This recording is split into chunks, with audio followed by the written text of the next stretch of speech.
Hey everyone, we're about to get into the next case and greet Ace Attorney to resolve. The Memoirs of the Clouded Kokoro. Which, going by the title, is probably related to the other Clouded Kokoro case in the first game.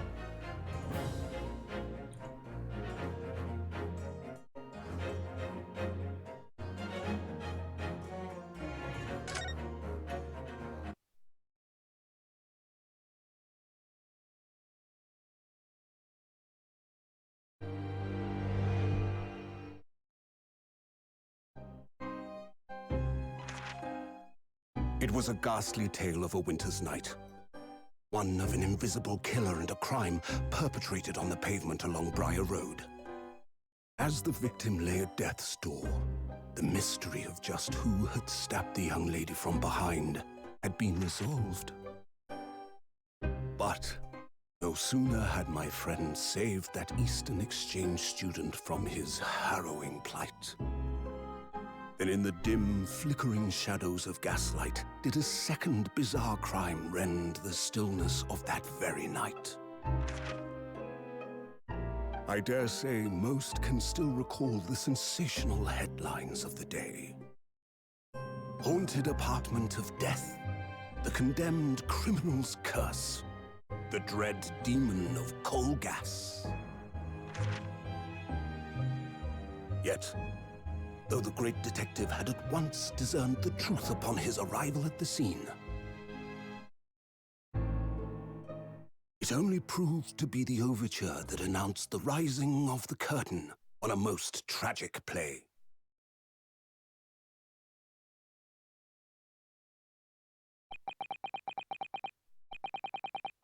My name is Yonosuke Naruhodo. I'm a fledgling lawyer just setting out on my journey. 6 months ago, I arrived as a visiting student of law. Having made the long voyage across the sea from the Empire of Japan to here, London, England. And on the way, in quite extraordinary circumstances, I made the acquaintance of a world-famous detective. Currently, I reside in the attic of the detective's own lodgings, from where I run my legal consultancy of sorts. I've successfully defended a number of clients in Britain's highest court, the Old Bailey. Wasn't a particularly grueling and unforgettable legal battle 4 months ago now. I haven't returned to the courtroom. In truth, I lost my right to return. But that epic trial was just one small part of an epic tale. A tale which was now about to awaken from slumber. Thanks to a letter that arrived this morning from my homeland.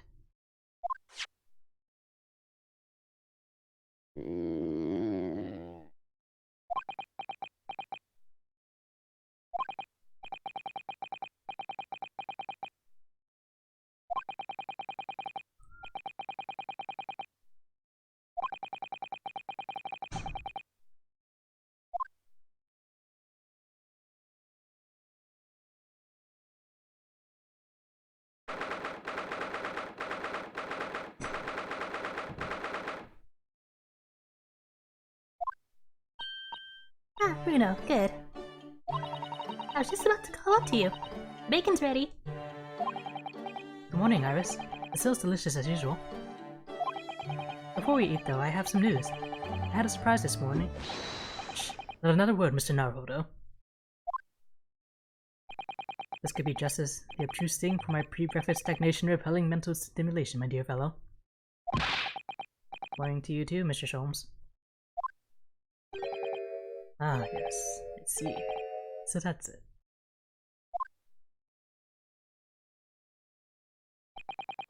The truth is as clear to me as day. My faculties of observation have revealed it yet again. What are you talking about? You, Mr. Naruhodo. You have this very morning, but with a surprise. Well, is that not the case? Really, my dear fellow, it barely warrants explanation. Firstly, your hair is particularly unkempt, somewhat reminiscent of a bird's nest. Secondly, you have neglected to fasten the third button of your jacket. Really, when considered together, these two facts point to you having been flustered this morning. Can I talk now? For the course, of course. Though I don't look for admiration, you understand. My hair always looks like this. It's been this way since I first met you. Oh, it has? And the button was ripped off last night, if you remember. By you. Really pulled your button off?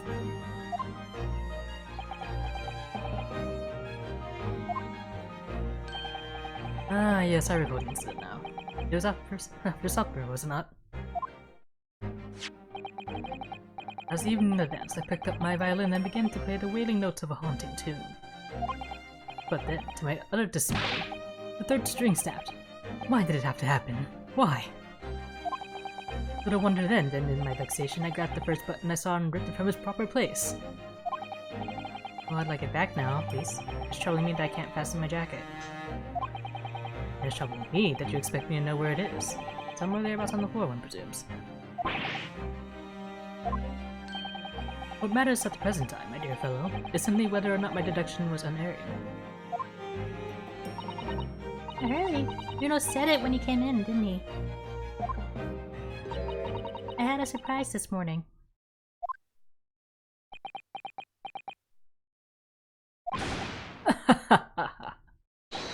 Well, that really is a surprise.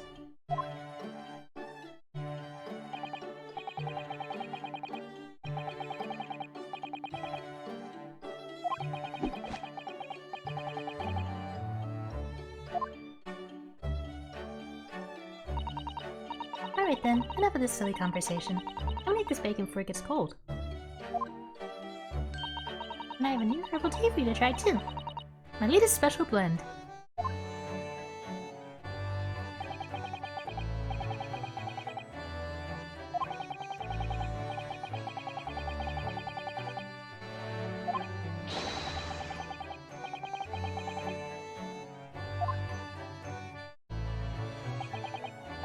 Oh, Mr. Naruhodo, won't you put us out of our misery? What surprised you this fine morning? Well, I received a letter from Japan. Oh, from Susie, you mean? Was it? Really? That's right. And she had some rather startling news, in fact. Intriguing indeed. You must tell us all about it over breakfast. Oh yes, what fun.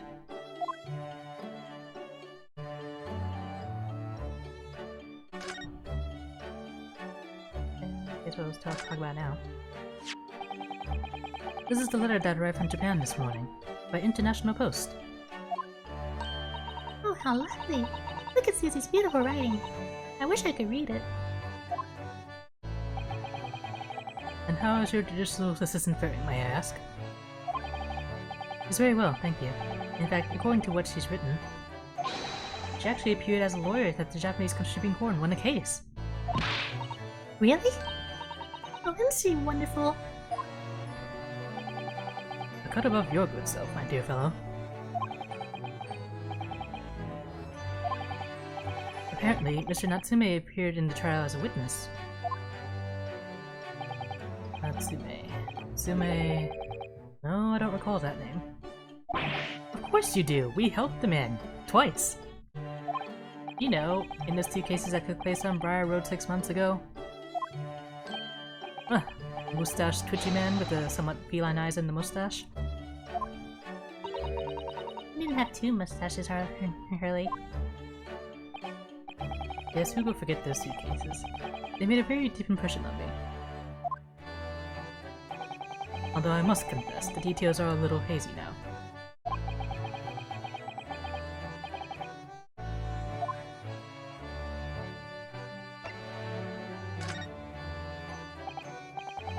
So what's this startling news penned by Mrs. Sato? Do you remember the case of the haunted lodgings, Mr. Sholmes? Ah, yes, it's very interesting, you know. I don't feel entirely uncertain that a case of that nature did not occur. Anyway, in her letter, Mrs. Sato asked that we read over her case notes again and investigate further. Though it took place half a year ago, for what purpose? Because of something that Mr. Natsume said to her, apparently. He suggested that the real reason why she was called back to Japan so suddenly might have something to do with the case of the haunted lodgings. Oh? On Mr. Natsume's return to Japan, Mr. Sato's father questioned him about the case, she says. And something Mr. Natsume said appeared to trouble Professor Mikotoba, prompting him to send that telegram. Oh, that case, yes. It was very strange, wasn't it? Yes. And I compiled the whole story into a nice manuscript ready for publication, too. But then Hurley here is all funny about it, remember? He is very mean. That story must not be published, he said. Very mysteriously as well. Really? I said that? Are you sure? Do you perhaps know something about it as well, Mr. Sholmes? About why Mrs. Sato was suddenly told 4 months ago that she had to return to Japan?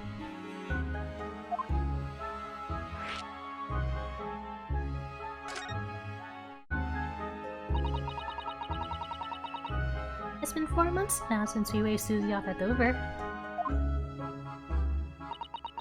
It was such a shock, wasn't it?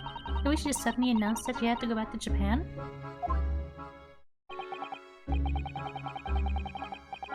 Indeed it was. Due to a telegram she received from her homeland, I believe. That's right, telling her to return urgently. Yes, because her father had passed away. No, no, no. It just said he was suffering from a high fever, the cause of which was unknown. He's not dead. But according to this letter, the news about her father's fever was just a ruse. A ruse? Was Susie's daddy lied to her so that she could make the voyage back home? Why would he do that?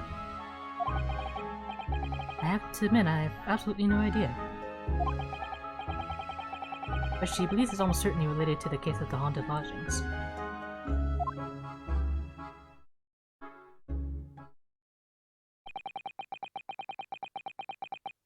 Sending her back to Japan so suddenly like that. I wonder what Sato's father is hiding. Right, do you know what it's all about?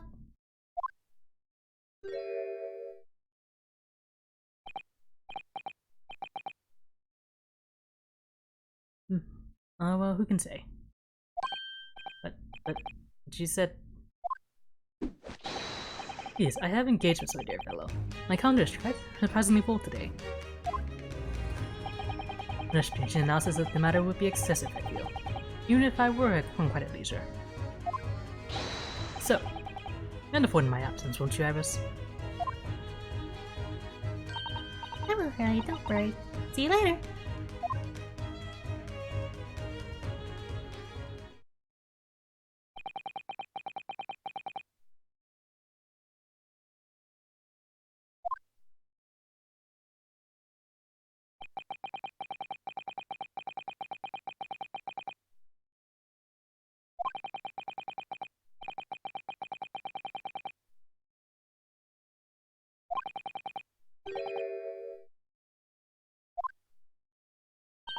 Uh-huh!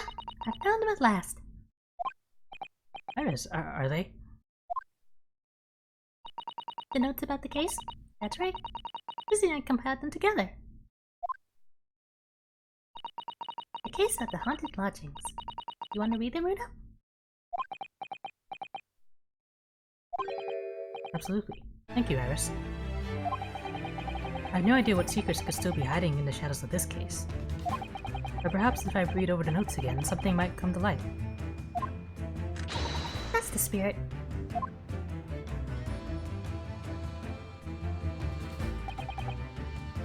And so, Iris and I decided to read over the case notes again together. Everything from what happened to our investigation and that fierce battle in the court that followed. Reliving every detail. I just need to find a clue. I have all the time in the world. Because, of course, I'm no longer allowed to practice law in the courts of Great Britain.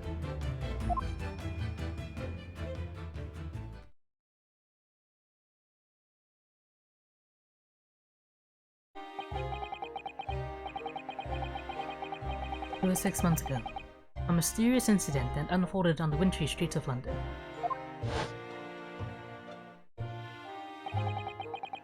A young woman was found lying on the snowy pavement of Briar Road with a knife in her back. Fortunately, her life was spared, but she was unconscious for several days following the incident.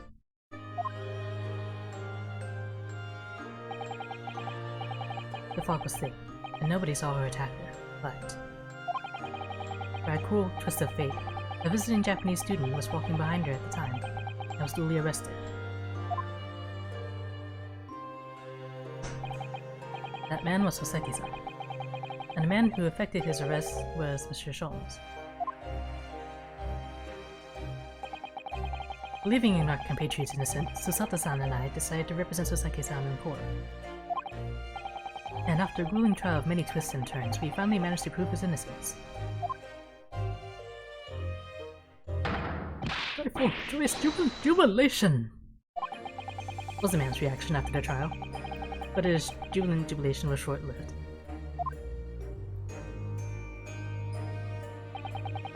We received a telegram from Mr. Sholmes the following morning.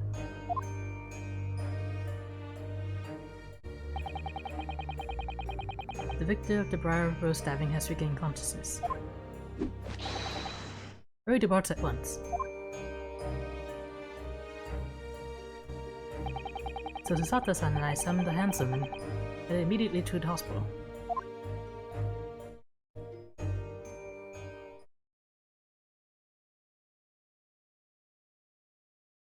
Oh, there's a little rat here.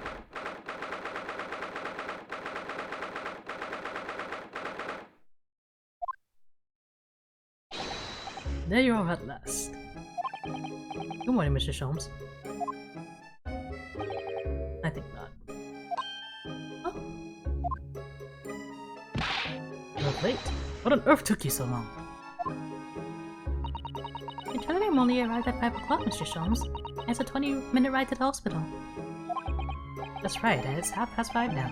I think we made very good time. The time's utterly irrelevant. The fact is, I have been waiting for us. It's felt like an eternity.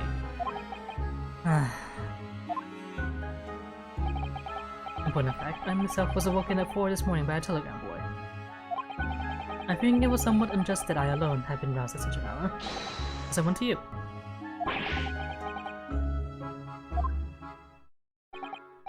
Anyway, you're here now, so the victim is over there. She's only just regained consciousness.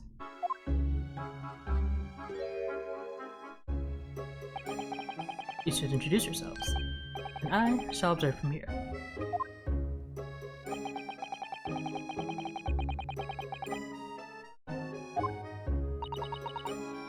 My name is... Ah yes, here we are. Miss Green.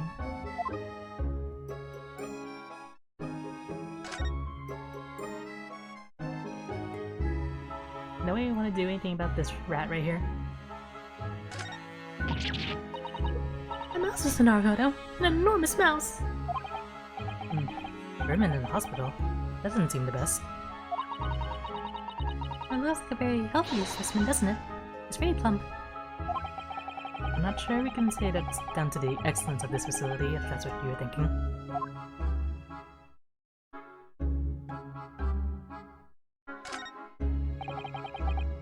This rounded wooden figure isn't the most charming, is it? I don't think that's a decoration, Mr. Naruto. It's an artist mannequin, I believe. He's been practicing sketching the human form in different poses. Really? It's not exactly what you call a typical figure for that purpose, though, is it? No, I suppose not. I guess I've never seen one quite so full-figured before. Well, if you want to draw a full-figured person, it's the right tool for the job. Maybe body positive, y'all.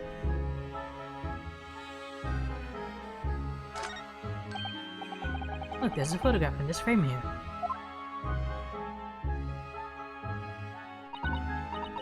Oh yes, it's a picture of a young gentleman.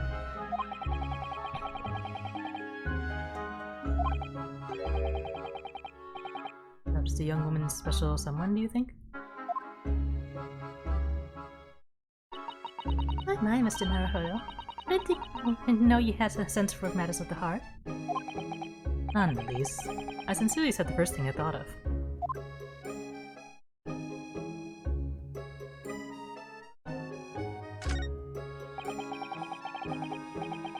There are lots of bottles in that cabinet, aren't there? I think it's safe to keep them like that.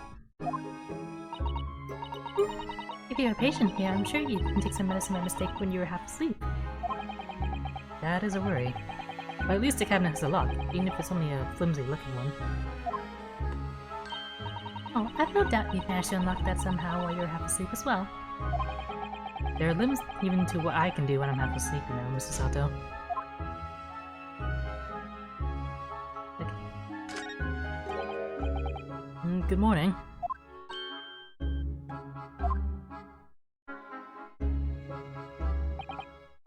Hello, I'm Yonosuke Naruhodo, from the Empire of Japan. Oh no, was it your knife that... Wait a minute! No, I'm a lawyer. And I'm Sasato Mikotoba. Nice to meet you. Oh no, was it your knife then? Are you the one? No, I assure you. I'm Mr. Naruhodo's judicial assistant.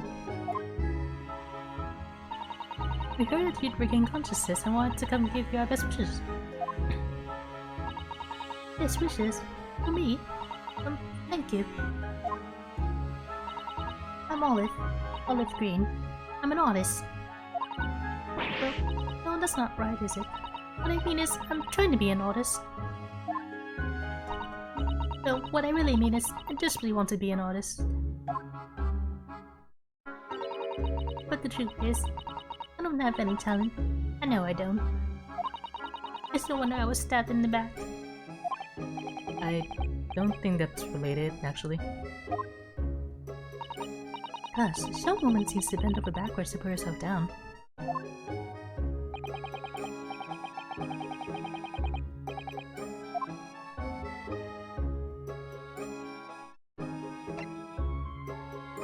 Well, let me ask her about her first. So you're an artist, are you, Miss Green? Oh, no, I couldn't possibly claim that. I'm a fledgling artist at best. I mean, I'm a student of art, really. At the Thorndike Academy of Fine Arts. Oh my, an Academy of Fine Arts. Great Britain is such a wonderful country. I mean, Miss Green, you live hereabouts. Oh no, actually. I don't deserve it, but I have a little flat on Brixton Road. I see. Oh, very interesting. No, is it? Brixton is some 10 stops away on the underground from here. The Thorndike Academy is a mere 3-minute walk from Brixton Town Center. Does that matter, Mr. Sholmes? Perhaps not. But Briar Road is a far less lubrious part of the town by comparison, than by those of inferior means, including the maleficent Mr. Mustache.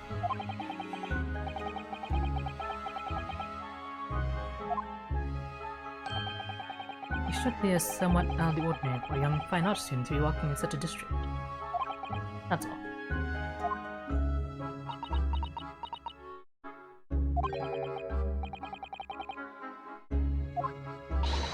Mr. Sholmes, you should be ashamed of yourself, prying into a young maiden's private affairs. Oh dear me, do forgive me. If you don't mind. I'm being discharged shortly, so I need to pack up my things. Oh, yes, of course. We won't keep you. Thank you so much, Miss Green. Oh, we gotta ask you about the incident first. Did someone be struck in the back by a blade as you were walking along the pavement? What a terrible experience you had, Miss Green. It was so cold that day, and the fog was so thick. I couldn't see a thing. That was 4 days ago now, I think. Is that right? Yes, that's right. I'm afraid you've been comatose all that time.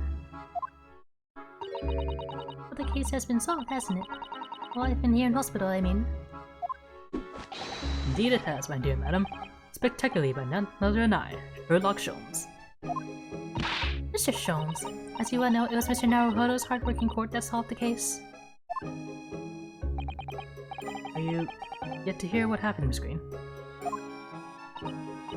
Yes, I'm afraid so. A gentleman from the police force is supposed to be coming to Philippines shortly. Oh, I see. Me come around seems to have made everyone frantically busy. I'm so sorry, I should never regain consciousness. It was selfish of me. Oh no! We're all so relieved that you're on demand, Miss Green. Really we are.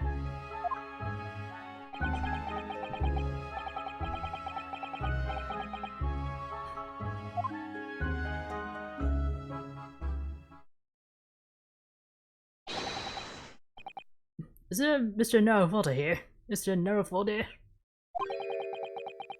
Naruhodo now? Well, if you're looking for Naruhodo, the lawyer, that's me, but... Mr. Naruhodo, good. This is for you. It's a message from Mr. Saucy Nosebig. Isn't that Sume? Send a message? To me? Saucy Nutmeg. Why would a policeman be delivering a message from Mr. Natsume? Exactly.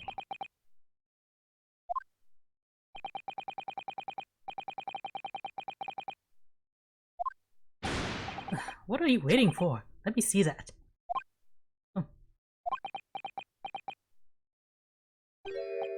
Well, this is most unexpected. Is something wrong, Mr. Sholmes? Is something wrong, Mr. Sholmes, he says. Have you not seen this note? No, how could I have? You've seen that London's criminals have no intention of letting the great detective rest.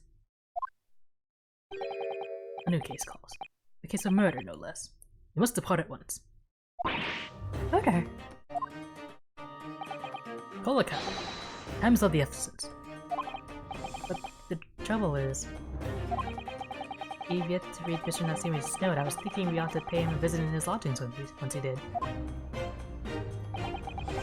That would be entirely convenient. Convenient? What do you mean? It's all here in the note, my dear fellows. The murder we must investigate took place at Mr. Mustache's lodgings. Wait, what? I with Yaku at once.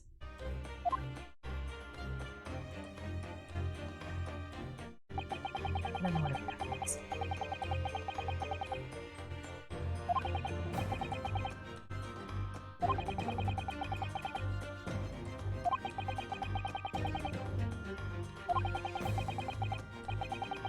I'm sure it seemed to us at the time, but we were soon to discover it was worse than we thought.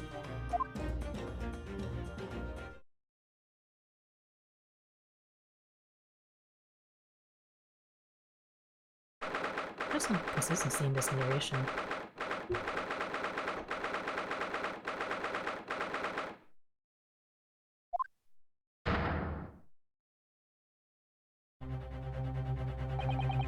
What on earth?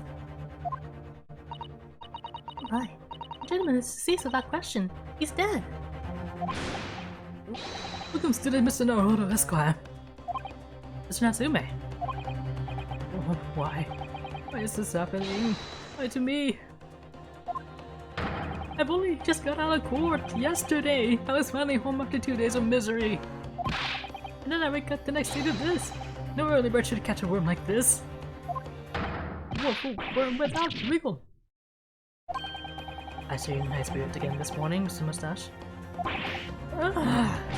Not the horrible Sherlock Sholmes. Shoot! Shut up! Show yourself the door! I never invited you! Mr. Sholmes came here with us. I'm pretty sure he'll be able to help you, Mr. Natsume. I'm entirely at your disposal, Mr. Mustache. What can I do for you?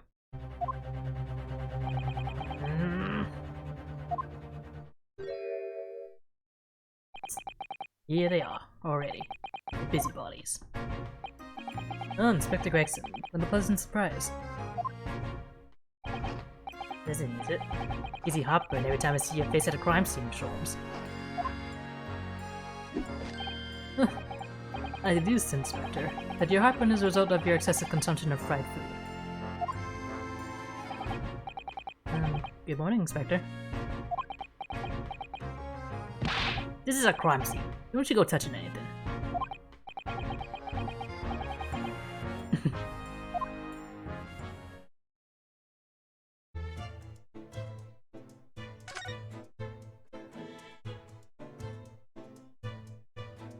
First thing that catches my eye is whatever this is on the floor. Boy, I said hands off! You're gonna mess up my crime scene. No, I just want to look, that's all. No chance. I know you're kind. You mess it up just by looking at it.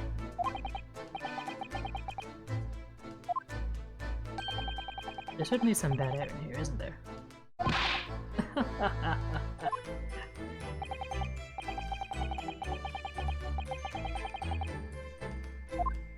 Okay, fine.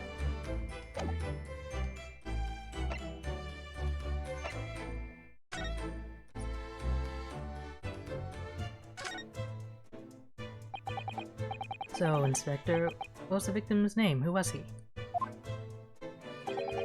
Mr. William Shamspeare. He was a lodger here. As you can probably tell, he was an actor. A bit of a dead loss as it happens. Or just dead. Mr. Shamspeare. It was the landlord, Mr. Garrett, and the other lodger, Mrs. Natsume, who found him. The bell didn't rise at his usual hour, so Garrett got word and kicked the door down. But doesn't Mr. Garrett have a bad leg? Ah, yeah, you're right there. It's that jittery Japanese hunchback over there who actually did the kicking.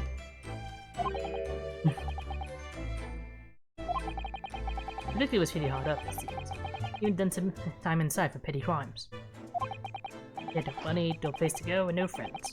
His only acquaintances were the people in this house. Miserable life and a miserable end to it. So, what is the case Mr. Natsume still doing here? He's not involved in the investigation, so shouldn't you have sent him away from the crime scene? Well, I'm not saying it's because the fellow looks old or anything, or that he acts suspicious. But I thought it would be prudent to take a statement from the, cohabiter. You know, he said culprit there, didn't you? Oh dear. Mr. Natsume appears to be under suspicion again. It certainly seems that way. He does just come across as such an odd fellow, doesn't he? Poor man. Unfortunate. Anyway, I can't say much until the coroner gets here.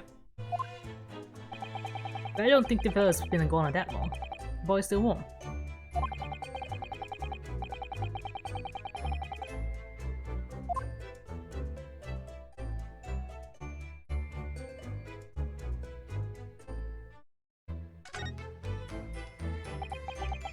What a terrible thing to have happened. It's only been 3 days since I was arrested for the incident on the pavement outside. And then having finally regained my freedom, it starts happening all over again. Endless existence of excruciating experiences! So the victim lived here on the ground floor, and your room is just one story up, isn't it? Yes, that's right. In a way, we were neighbors, I suppose. So did you know the victim? Are you friends?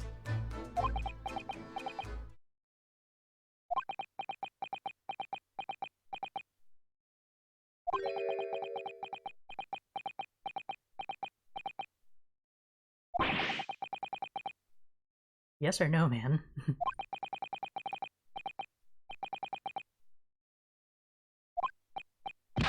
Well, I suppose he wasn't a complete stranger. But did he ever invite me to his room? Never! On my honor, I swear it. What an extreme reaction. You're probably wishing you'd never asked now, aren't you, Mr. Naruhodo? When we found him here, I felt wretched, which is why I sent word asking you to come. Do that inspector over there!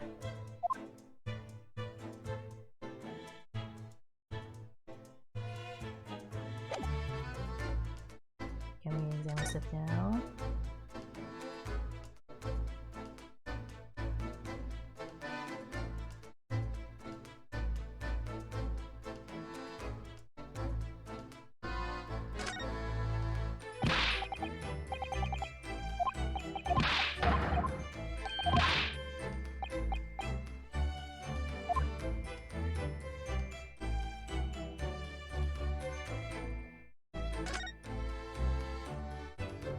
What are you doing, Sholmes?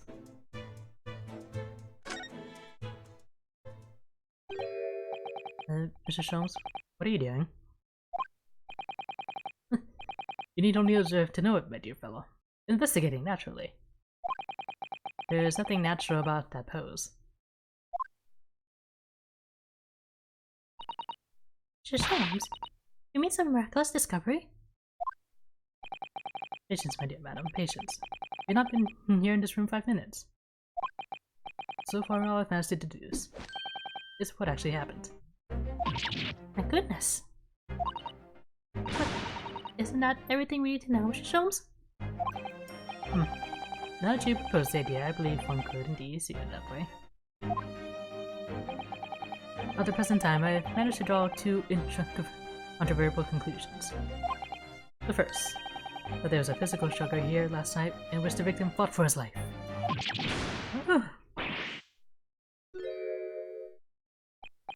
So tell me what's wrong. Is something that Mr. Sholmes has significant somehow? No, don't mind me. Forget I was here. And my second conclusion is that there was a poison thing in the air here last night that passed the victim's lips. Nonsense! Alright, Mr. Natsume, why are you reacting so extremely to Mr. Sholmes' deductions? No, please, pretend I'm not here. Invisible, ineffable, inscrutable, insignificant. Impossible to ignore. You must tell us everything, Mr. Sholmes. Spare no detail. But of course. Let the theatrical tragedy before us be unraveled by my great deductions. Presented for your pleasure in 2 acts.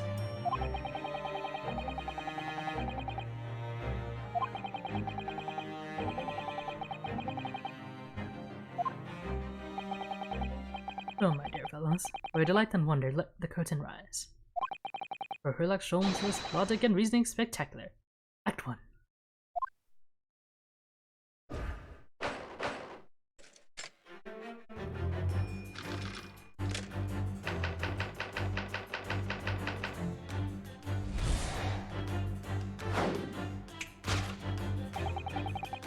Clever observation of the victim reveals to us the events that transpired in this disconsolate room last night. Foam at the mouth of the disease clearly indicates the use of poison.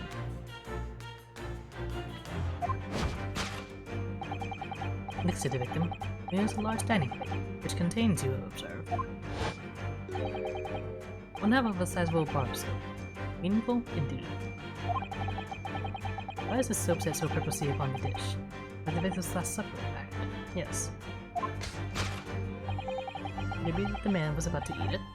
Of course, the fork reveals the answer. It appears that the young man's appetite was his undoing. Taking up arms in the form of his cutlery, the victim engaged in a deadly battle for his life. But the struggle against his hunger was in vain, for in the end he couldn't resist devouring this slippery feast. But London's foul soap is respiratory foul poison. Yes, the victim's life was claimed by poison that tainted the contents of the plate. The soap, and the lather about the young man's mouth were 2 perfectly matched to ignore. The cause of death was clearly intoxication due to excessive ingestion of foul soap. Don't need Tide Pod. Though personally, I have a greater interest in the taste of foul candle wax, of course.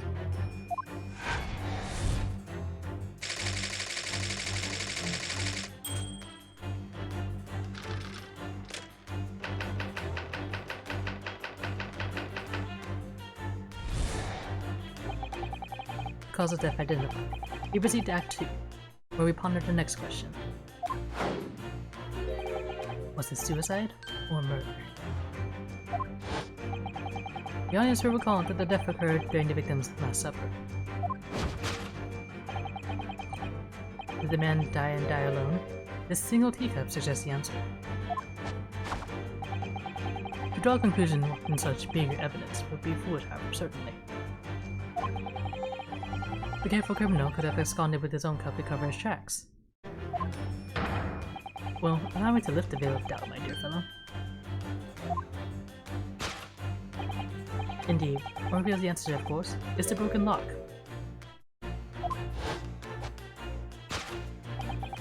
The door's open now. At the time of the incident, this door was locked. And the sole key was in the victim's pocket.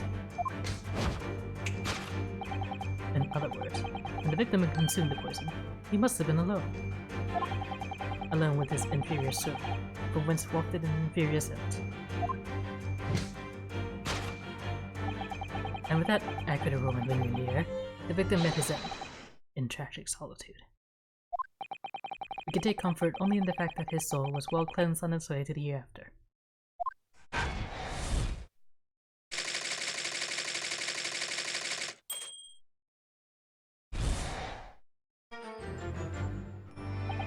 This concludes the final act of Sherlock Holmes' Great Deduction.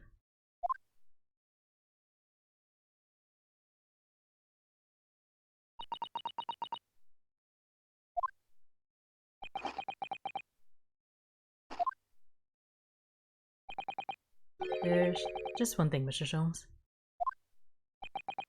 You're disposed to identifying just one thing, aren't you, Mr. Naruto? Ray, what concerns you? Well, no matter how hungry he was, do you really think that man would have eaten soap? It is quite apparent that this man had barely a penny to his name. It's a curious thing, but to one so destitute, so it can suddenly appear quite irresistibly appetizing. How extraordinary. In truth, I have tried a little soap myself in the past. You've eaten it, you mean? My dear fellow, it was some time ago now. The postulation was that it would cleanse my gut. And did it? As I writhed in agony on the floor and spilled the contents of my stomach, yes, I believe it did. The experience taught me a valuable lesson. Soap is quite poisonous. It has an unpleasant taste and leads to great discomfort. In summary, I cannot recommend it.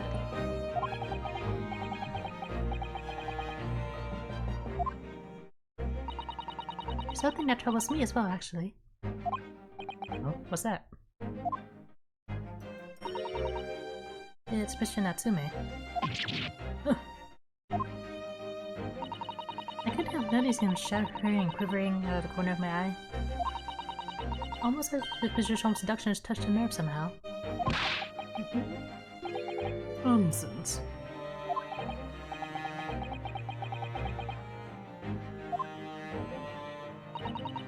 I think judging by Mr. Natsume's reaction, the great detective's deductions may need some gentle corrections in order to reach the actual truth.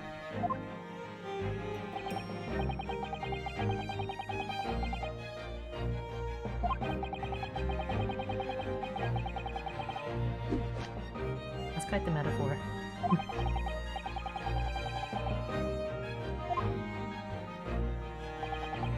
Alright then, let's see what we can do. Yes, we must pick up the keyword to Mr. Holmes' quite brilliant deductions and discreetly exchange it for something that makes a little more sense. If we can do that, I'm sure we'll arrive at what Mr. Holmes meant to say in the first place. In that case, are you ready for the second performance of the day? Once again, my dear fellows, for your continued delight and wonder, the curtain rise. For Sherlock Holmes' Logic and Reasoning Spectacular, Act 1. Jumping right into it.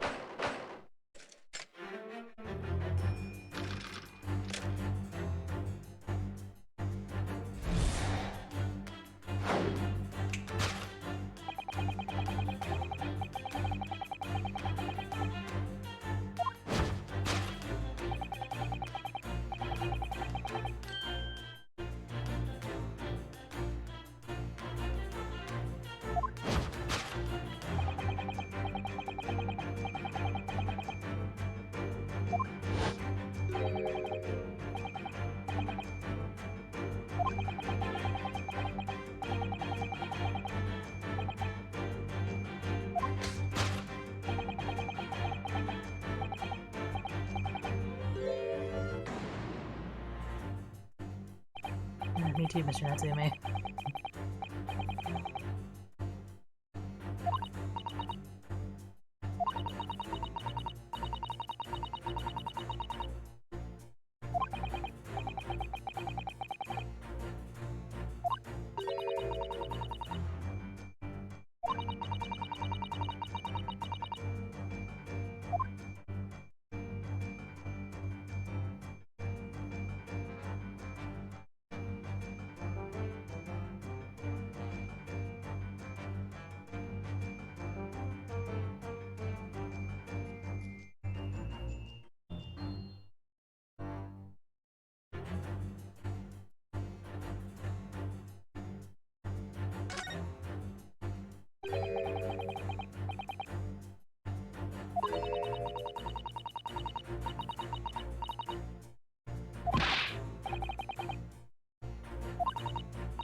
There doesn't seem to be any other clues able to be selected. I'll try this. Take that!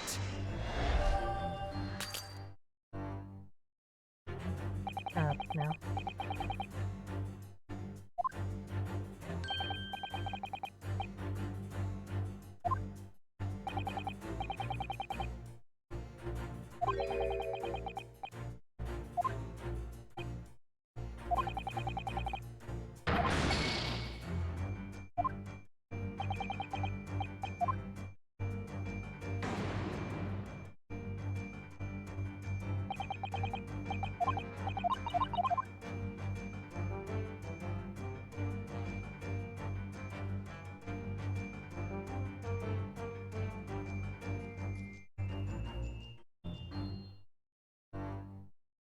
Oh. That's the camera angle. Take that!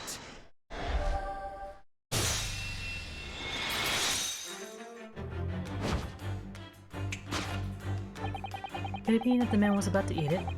Of course. The other piece of soap reveals the answer. Flipping the other half of the soap on the table. In short, the victim was not eating soap at all. But it's obvious, really. No depths of hunger could drive any man to attempt to eat soap. Even I, with my unquenchable thirst for practical knowledge, would click only a single bite. But that begs the question of how the man was poisoned, because there's no sign of any food on the table. An excellent observation, Naruhodo. The one that finishes us with the answer we seek. The lemon's foul soap is researched by a foul poison.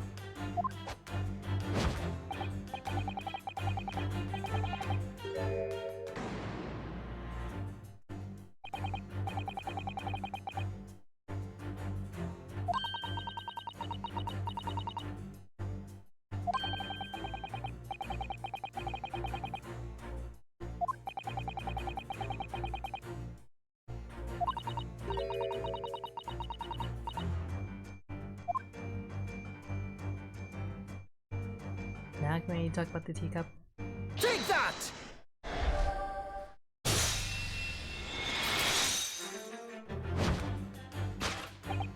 Yes, the victim's life was claimed by poison that tainted the teacup. Indeed. It also has been the vessel of choice for practicing poisonous over the centuries. It would appear that this victim drank every last drop. There's no sign of food anywhere in the room. which leads us to the immutable conclusion. The cause of death was clearly intoxication due to the ingestion of poison contained in this teacup.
At least, now that Rick Mortis is working well, he's still holding on to this teacup.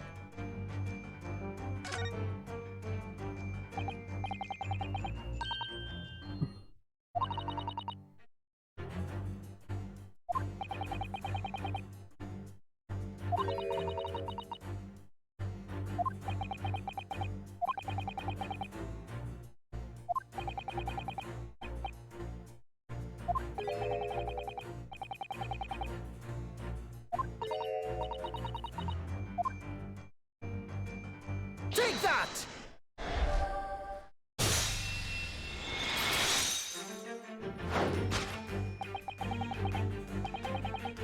Did the man down and die alone? This other teacup is just the answer. Yes, there are 2 teacups in this room all along. In other words, this is a strong indication that at the victim's last supper, there was a guest present. At the very least, we can say now with certainty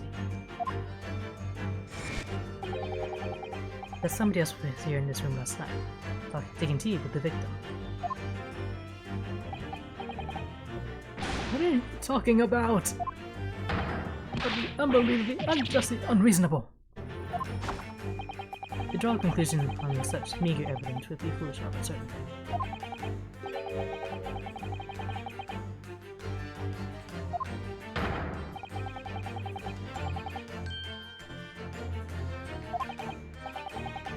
You mean to say you know who exactly was in this room at the time of the victim's death?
Take that!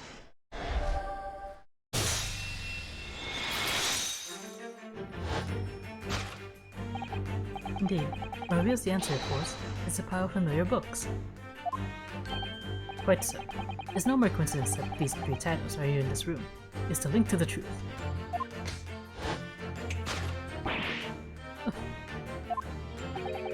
Miss Natsume, you purchased these books 4 days ago at a second-hand bookshop. This is coincidence. In that case, you will be able to bring the same 3 titles from your own room, will you not?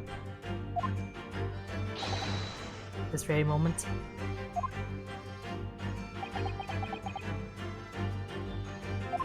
Oh, never!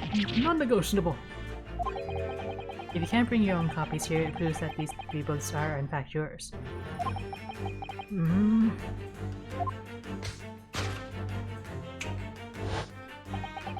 Having purchased the books 4 days ago and returned to your lodgings, you were arrested the very next day. So you could conceivably have brought the books here on hand that evening, but you never mentioned that.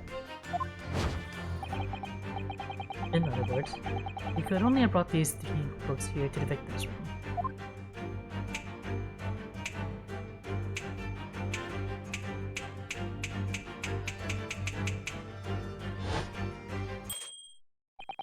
Last night, having returned to your lodgings after the trial concluded at the Old Bailey.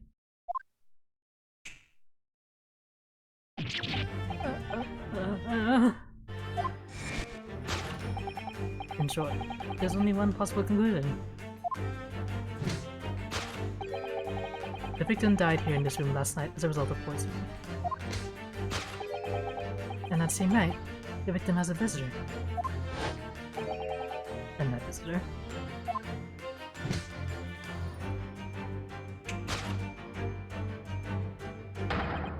was you, Mr. Soseki Natsume.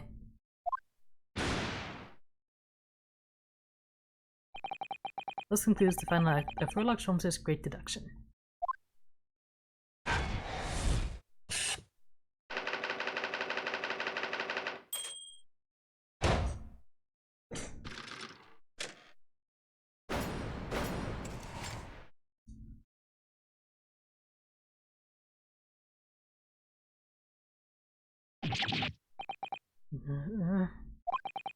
Not again.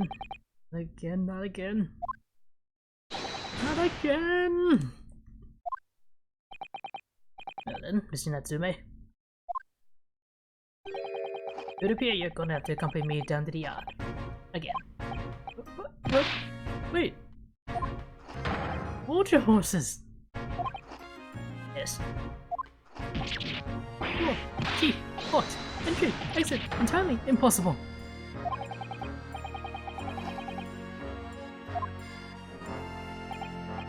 Why, you think that's an alibi?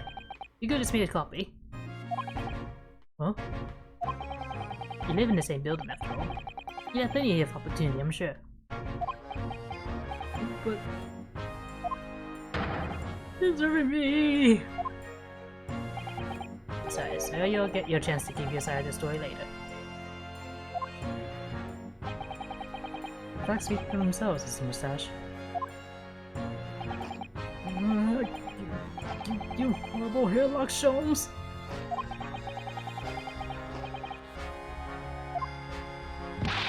Come on now, no dilly-dallying. Outside, there's a carriage waiting. Welcome to Mr. Naruhodo, Esquire. I never imagined I'd be in this position again, but... you have to help me. Please, please. I'm innocent. Alright, I understand. We'll come to your cell later and talk about it. And one more thing. Oh, yes? My poor little kitty cat. Please give him his breakfast for me.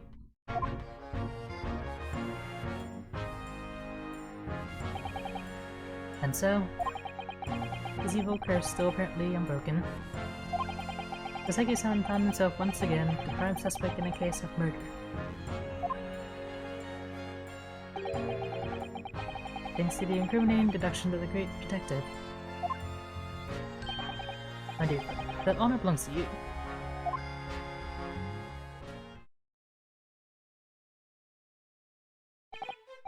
Well, at least that means Inspector Gregson is no longer here. We can examine the crime scene in more detail now.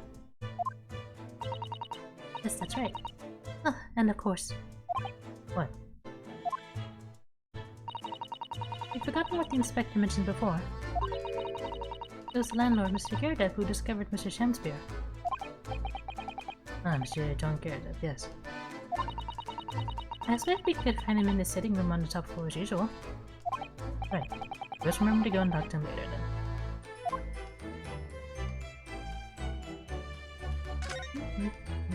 Let's put things down.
I think there are things need even more than wine glasses. That's a fun thought. That'd be better than them smashing them all over the place.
Gotta keep the soaps.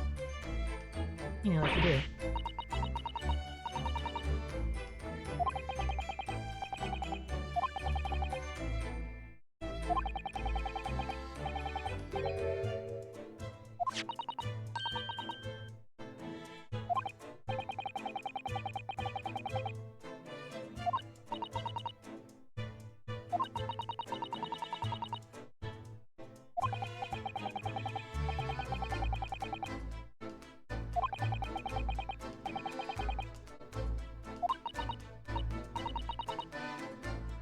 Soap.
And that's the typical trees going to the other side though.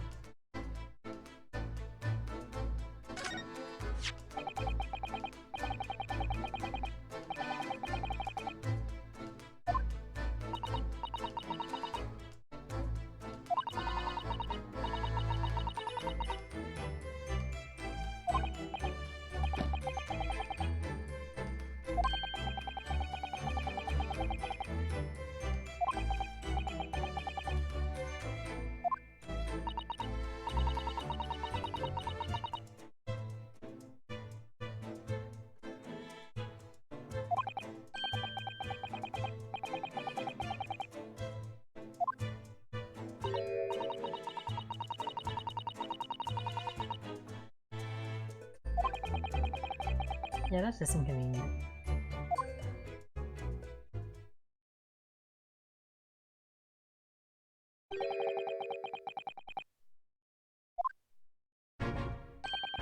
Inspector Gregson, back so soon? I knew that little Japanese fellow with me. I went to report this to the investigation division. In 5 minutes' time, this place will be cordoned off by the yard.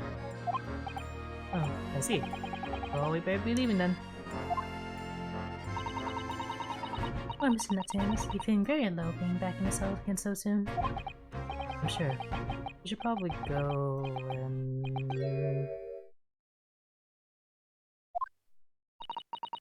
What's wrong, Mr. Naruto?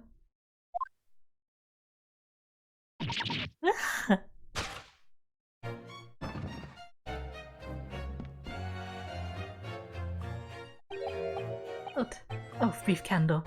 It's but a walking shadow, a poor player. That struts and frets this hour upon the stage, and then is heard no more.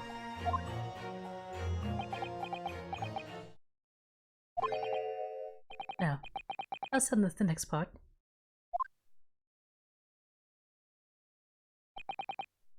It is a tale, told by an idiot, who has sound and fury, signifying nothing. Indeed, oh happy day!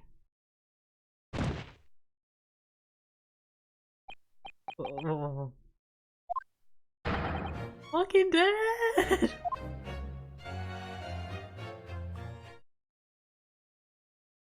Gregson, did you even check his pulse? No, isn't it at all? What was that nonsense he was saying though? I think this is from William Shakespeare's Macbeth. A little key from Act 5, Scene 5. So he's not a knockoff character, he's really just this random dude. Shakespeare.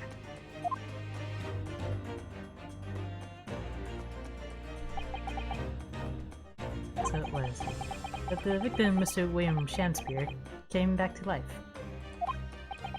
If the man had indeed been poisoned, it transpired that it hadn't killed him. He was taken by emergency care to a nearby hospital for treatment. And Inspector Rickson evicted us from the scene of the crime. Whatever that now was. Attempted murder?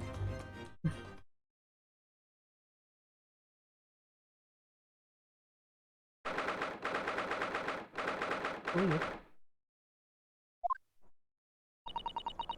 What do you think will happen now? Good question. What a strange situation for Mr. Natsume. Arrested for murder, but then the victim comes back to life.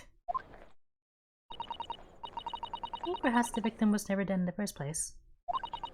It's very likely that Mr. Shakespeare did consume poison, as we deduced. But it wasn't an accident, attempted suicide, or attempted murder. Until the truth can be established, I imagine the police will keep Mr. Natsume in custody. I suppose so. Let's hope it doesn't come to anything more than a night in the cells.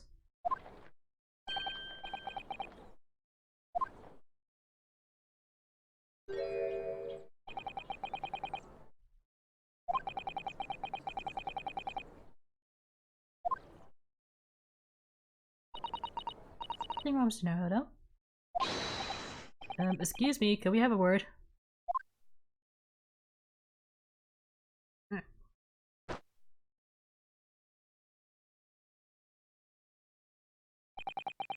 He just ran off. I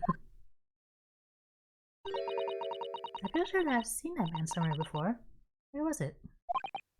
Hmm.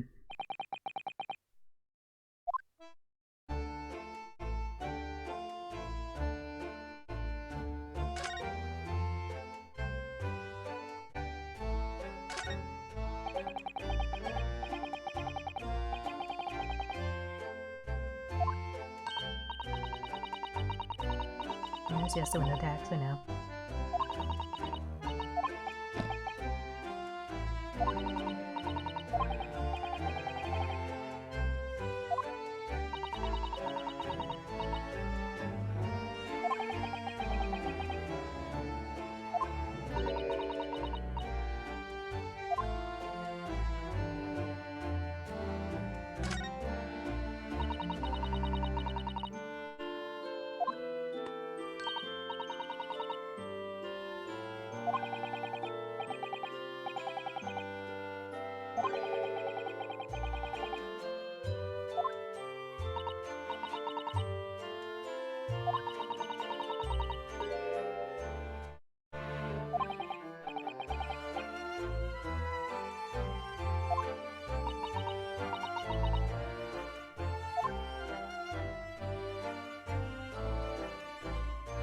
That's the main thing to say on Mr. Natsume's bicycle.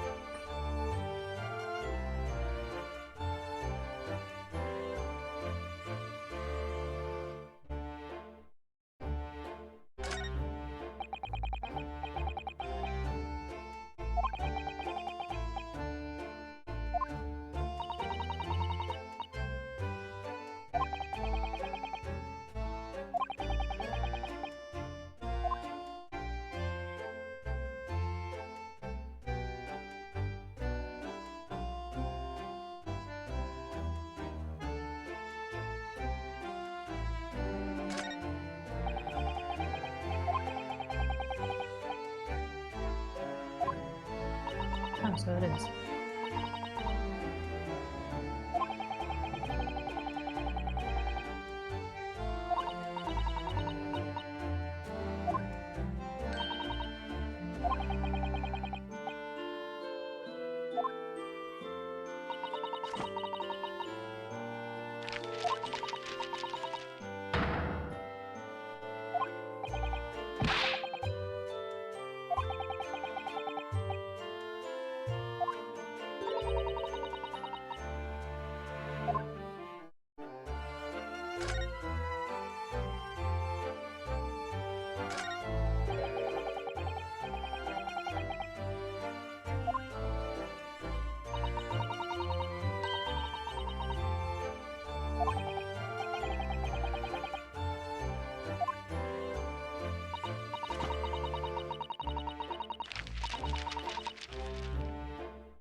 He's got a point, Yoshinosuke.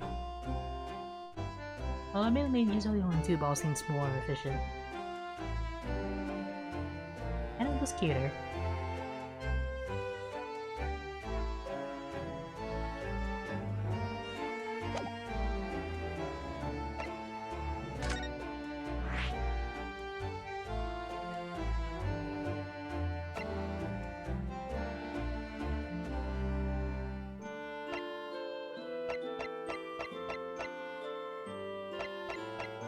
I think we should check with Mr. Garrett at first.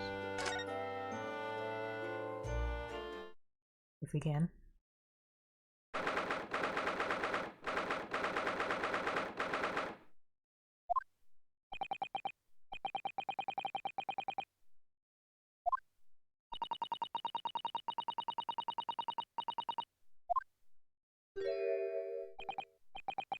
You chaps, eh?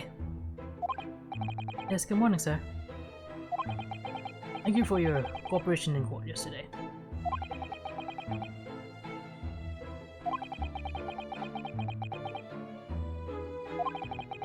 And straight back here after all that business at the bank yesterday. Didn't expect to wake up to more bullying nonsense this morning. I wonder, you wouldn't mind telling us exactly what happened, Mr. Garrett? Yes, I suppose you'd like to know all about that. The loss of an actor trapped in the ground floor room.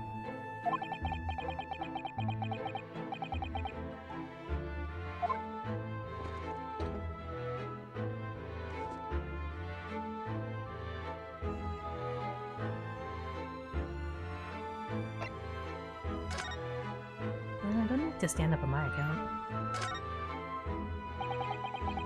It must have been a real shock for you this morning. I heard you discovered what had happened. Oh, well, that pompous actor chap rises at 5 o'clock sharp every morning without fail. But at 5:30 this morning, he still hasn't lit the gas. I went down and knocked on his door, but no Polly answer. And that's when you broke into his room by kicking down the door? Well, I called on that rum-looking Japanese chap to do the grunt work, of course. Wasn't it a little premature to kick the door down? The man could have just overslept by half an hour. That's very true, Mr. Naruhodo. If 30 minutes oversleeping warrants this behavior, you have to kick your door down every morning.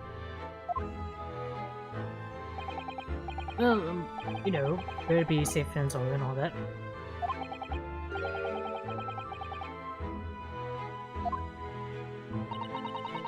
Is that it was a sorry situation indeed that you found on the far side of the door.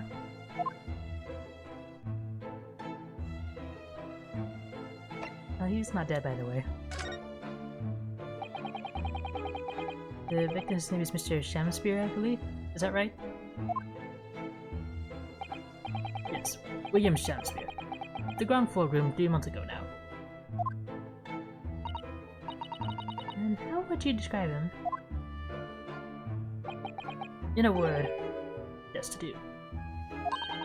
Destitute? Well, let's face it. The only redeeming feature of that room is the cheap rent. Anyone wanting to live in a place like that is either broke or has a poorly screw loose.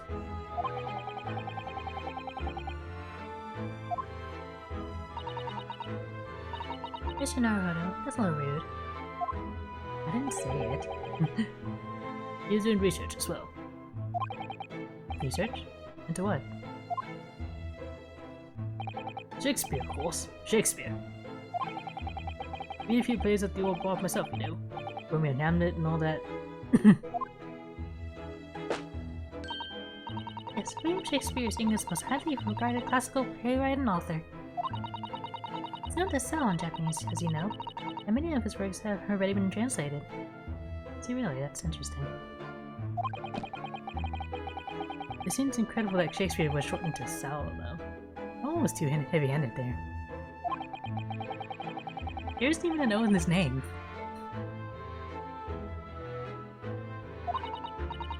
Of course, Mr. Natsumi is a scholar of English literature as well. I imagine he and Mr. Shamspear would have much in common.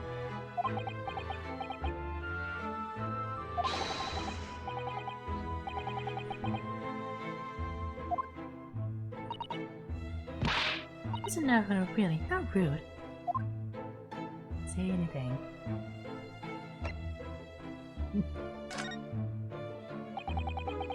After Mr. Natsume's trial yesterday, you came straight back here, I believe, didn't you? Did you notice anything strange between then and this morning? Well, now, must have been about 6 in the evening by the time I got home. Snow was coming down rather heavily, as I remember, and it was completely dark already. That field actor chap was out at the time.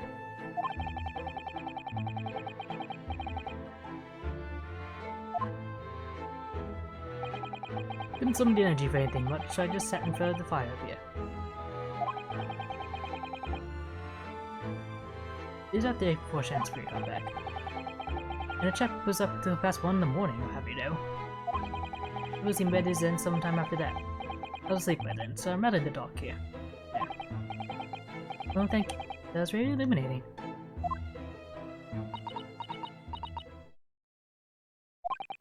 Is everything alright, Mr. Sato? Well, I was just thinking it's a little strange, that's all. Mr. Meredith, you're up here in your room all evening, if I've understood correctly? Not a big fan of stairs. Not with this blessed thing. Then, how is it that you seem to know? The precise movements of your tenant on the ground floor, I mean.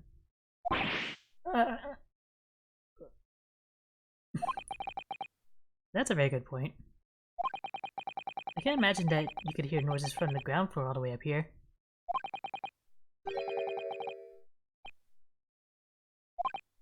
I say, I know what you're thinking, it's a bully outrage. I'm ex-military, don't you know? I don't go around spying on my tenants, why would I? Then how did you know, Mr. Garrett? It's that gas woman. The gas tells me everything. The gas?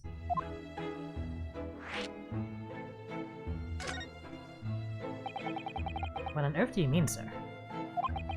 How can the gas tell you anything, let alone everything? Well, as you're probably aware, the gas is supplied to the building by pipes. Yes, I more or less worked that out. Every room in the building is connected by a single pipe to the gas mains outside. And the gas company supplies gas to properties via the main. Yes, I understand that too. Let me see if I can explain. Let's say I was to light the gas lamps up here. What do you suppose would happen? Well, obviously the room would get brighter. Exactly. But at the same time, the lights in all the other rooms of the house would dim for a moment. What? Would dim? Why? That is because when you light a gas lamp, it briefly uses more gas than usual. And that reduces the amount of gas in the pipe for the other lamps that are connected to it. That might explain why the other lamps dim momentarily, mightn't it? Yes, of course. Because everything's connected to a single supply pipe. That's supposed to happen though? It sounds rather undesirable. Surely. Fact is, the gas company's pipes in these spots are pretty hopeless. Long worn out. I better go in gas in it to start with. Upstairs also true, of course. Extinguish the lamps up here and they glow brighter in the rest of the house. Ah, right, I see. So by watching the flickering of the lamps in one room, you can determine what's happening elsewhere. You've got it. Oh, of course, because when people come back home in the evening and before they go to sleep at night, what they're guaranteed to do is either light or put out their lamps when fires. Clever. In point of fact, the room on the ground floor and the one above it use slightly different amounts of gas. Watch the lights in here closely, I can work out almost exactly what's going on in the whole house. Gosh, that's fascinating, Mr. Garrett. Absolutely fascinating. Oh, well, nothing to it, really. And I can't really see that it's going to help us with the case either.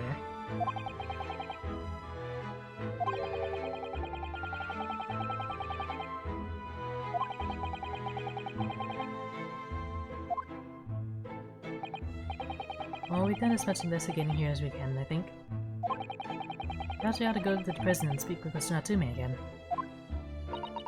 A good idea.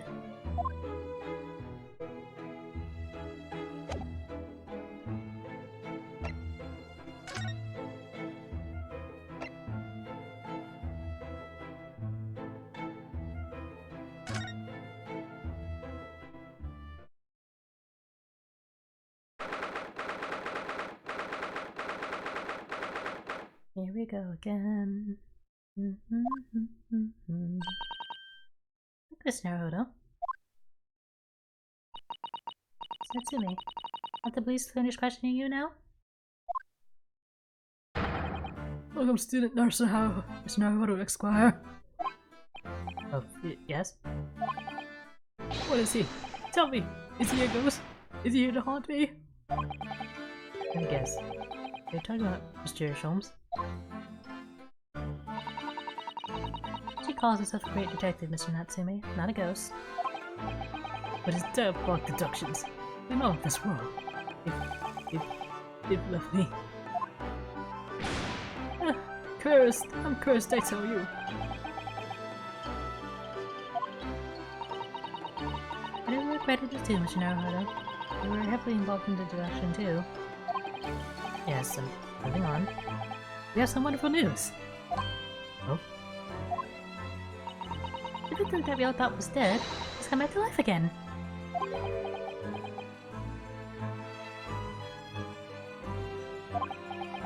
Now, in absolutely worst case, we could only be tried for attempted murder. That's great, isn't it, Mr. Natsume? It's terrible! Huh. I'm stuck in the cell, suffering for so silly wrong end of the stick! You didn't, didn't you? Confess you're a killer. Why the mustache? Constant questions. I'm sorry to hear that. Ugh, that selfish sister. Make up your mind. Are you dead or alive? If you're going to come back to life, why bother dying? You could be wishy-washy, William? Well, it seems likely that Mr. Shansier was never actually dead in the first place. Yes, that might make sense. And I'm pleased that he's alive, of course. Our lively debate last night was much fun. I'd be sad to think it was our last. Oh. Oops. Mr. Natsume, does this mean that you did see the victim last night? You met Mr. Shansper, didn't you? I'm not saying another word. I demand to have a lawyer present. I am a lawyer. What do you think I am? Please, Mr. Natsume, we need to hear your side of the story. Why am I cursed like this?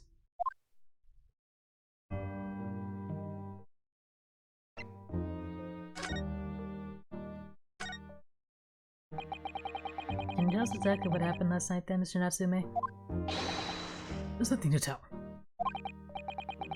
But, Mr. Naruhodo, I'm eternally grateful to you for helping me with that accursed case yesterday.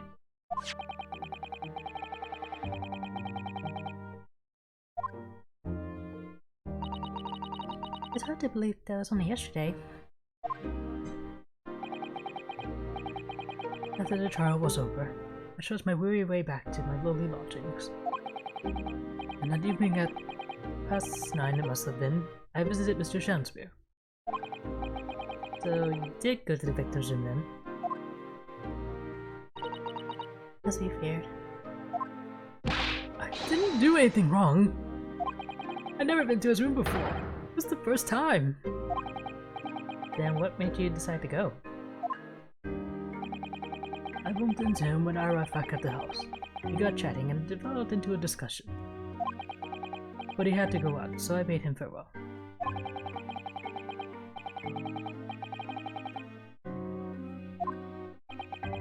We met again later that evening, around 9 or just after, and I took him some nice tea I brewed as a gift. So it was you who brought the tea that had clearly been drunk at the scene then? And I suppose you were discussing the works of Shakespeare, were you? Yes, that's right. That's exactly right. Romeo and Juliet, who was the stronger? This delightful debate. You mean like in a fight? Sure.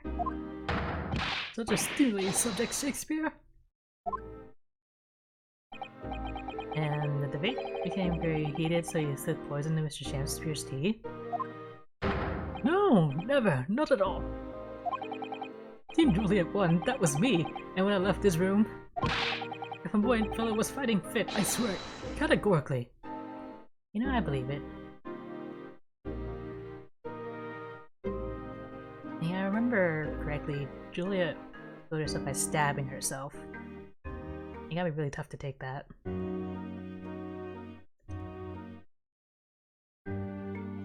Anyway.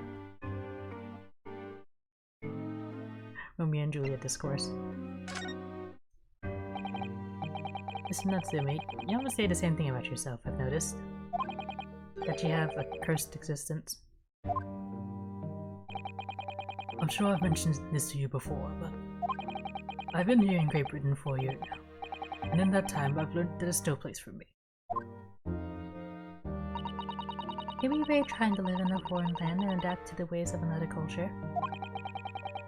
There are foreigners everywhere I look, and they all stare at me. They all laugh. That's the impression I get whenever I go out. It makes me scared to leave my room. Which is why I've become a recluse. But even in my room, I find no respect for my fears. I've moved more times than I can remember. And then 1 week ago, I moved into Briar Road.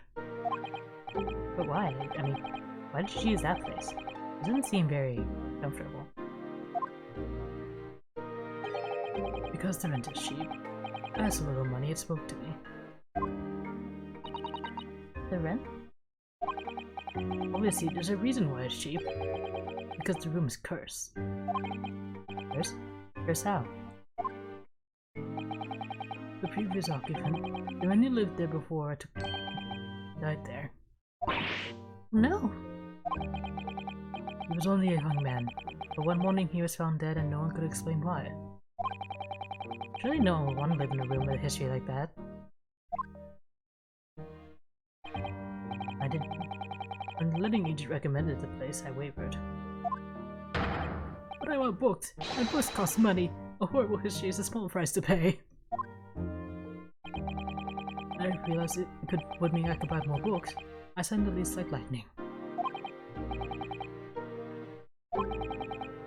But after I moved in, I soon came to realize what I'd done. I realized how horrible that room's history really was. Gosh, was it really so awful?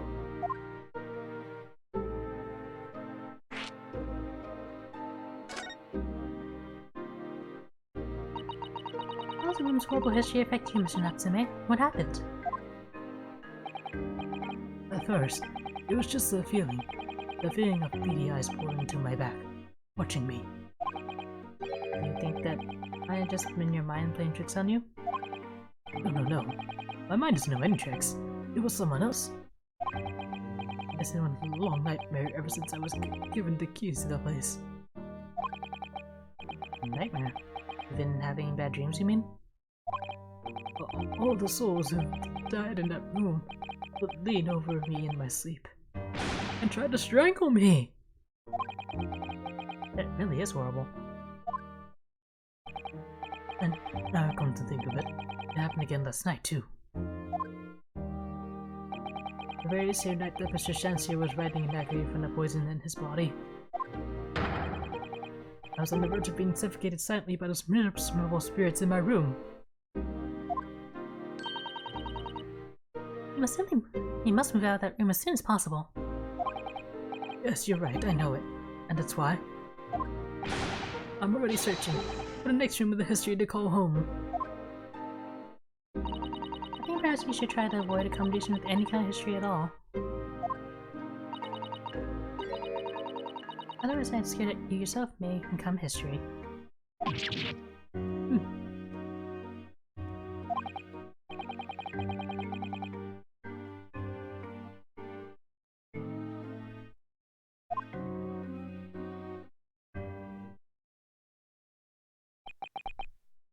Boss.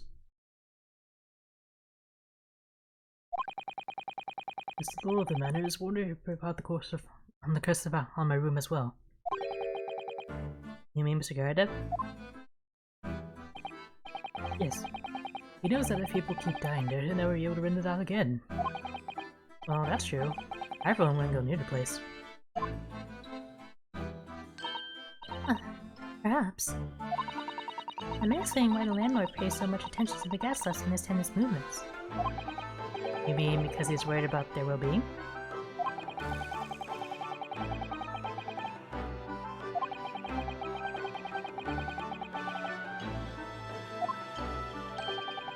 What do you mean he pays so much attention to the gas labs? Oh dear, no, it's nothing to do with you, Mr. Natsume. Please forget I said anything. Oh, now you're talking about me behind my back as well. What's important is that Mr. Shanspirit isn't in fact dead at all. Once he's come around and he's able to tell us what happened, we'll be able to get you released. Yes, please. Oh, I do hope you're right. Is there? Dr. Exon. I couldn't help overhearing what you just said. And on that, I have some good news and some bad news. Which you want first? Always, every time, the bad news comes first. When hope is all you have, hold on to it. That's my guiding principle. Right, so, in that case, the good news it is. Huh? Sorry, but it's just a lot easier to explain everything that way. Why did you ask me my preference? As you might have heard, the victim Mr. Shansmere was just unconscious. He's come round now. Yes, he saw it happen in all his terrifying glory. He's still being treated by the doctors, but we've managed to get a written statement from him already. Oh, isn't it wonderful, Mr. Natsume? Oh, thank goodness. It's all over then. I can leave this somber cell. Sorry, that's not on the cards. What? Why we're not, Inspector? Mr. Shansmere has implicated someone as being responsible for what happened last night. Implicated someone? Oh dear. You don't mean... I'm sorry to say I do, yes. He's pointed the finger at you, Mr. Natsume.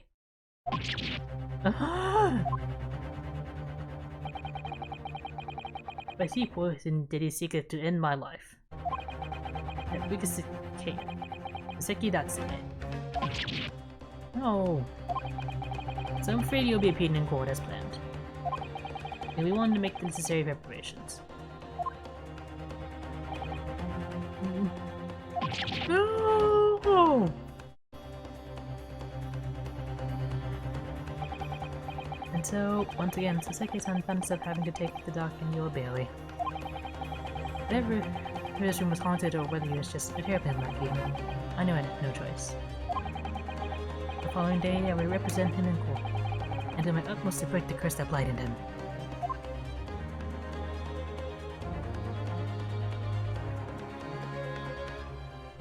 Did you remember to feed his cat, though?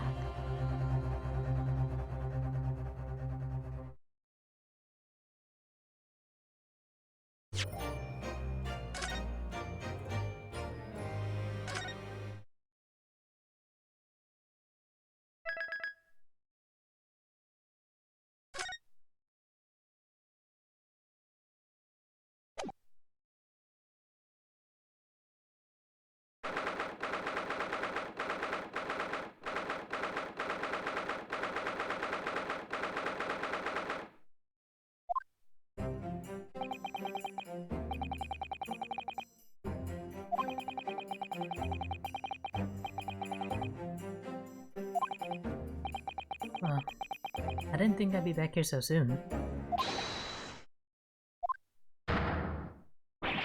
Good morning!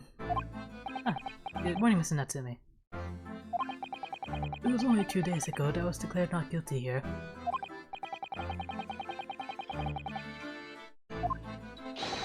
But now this. Another morning, another murder, and here I am again in this hellhole. They keep coming to court.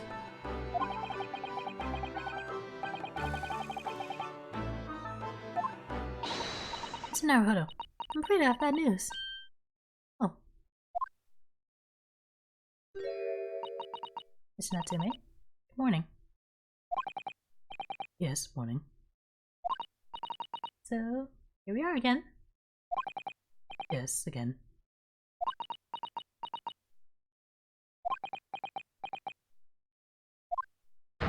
You just assistant Miss Miko Esquires, what's the bad news? Oh dear, you heard, did you? If you come in shouting at the top of your voice, people can't help hearing what you say! Oh, I am sorry. You done nothing wrong, Mrs. Sato. Now what is it? What is it?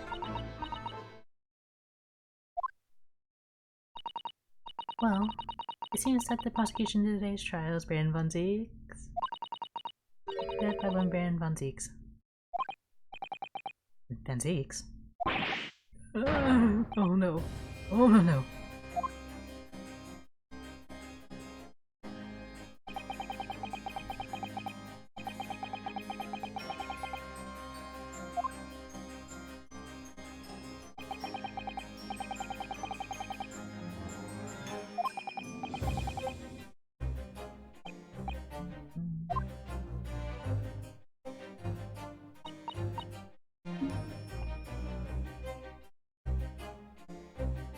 Perhaps Natsume's acquittal in the last trial wasn't the end of the matter.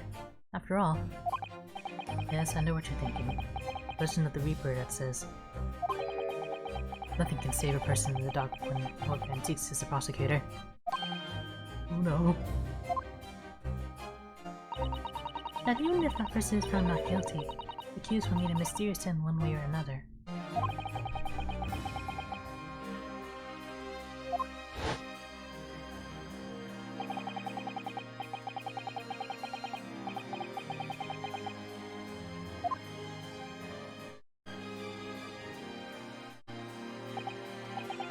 Do I have to put up with those ice-cold eyes pouring into my soul again?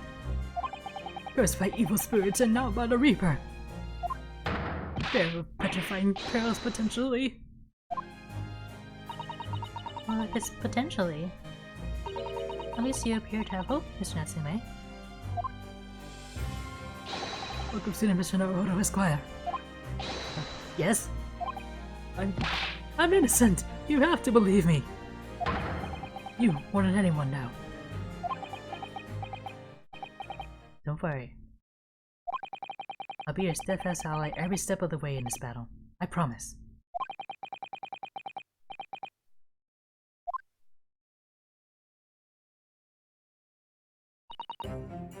Well, the trial is scheduled to begin shortly. We should move into the courtroom. Let's go. Oh yes, I forgot to say. I'm afraid you won't be able to make it. Mr. Sholmes, I mean. That's probably for the best. Oh, If he were here, I might be tempted to rely on his help. And that could be seen as a weakness. If Lord Van Zeeks were to notice, he'd prey on it mercilessly. At least, that's my gut feeling. it's Naruhodo. You're right. Yes, you're so right. Oh, well said, Locum City, Mr. Naruhodo Esquire. Well said. As sure on this sword at my side, on the spirit of Kazuma Dead at harbors. I'll show him what a Japanese lawyer can do. I'll set you free. With honor. Yes.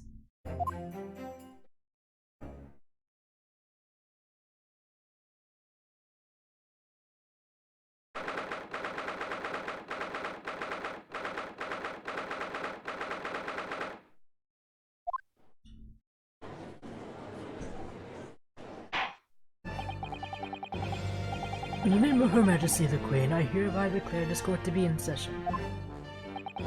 I now call upon the counsellors for the prosecution and defense to declare their willingness to proceed. The prosecution is ready. The defense is ready, my lord. Readiness for the trial, my lord Nathan's friend, is not what the defense needs. What you need is readiness for your immeasurable defeat.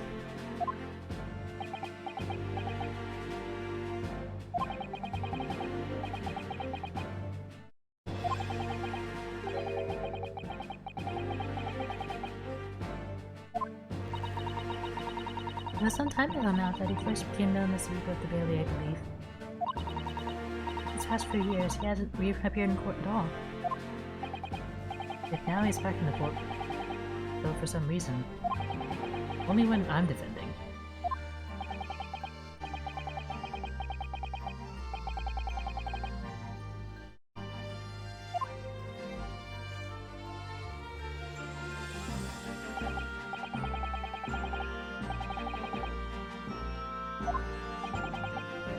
Alright, now I'll call upon the 6 ladies and gentlemen of the jury.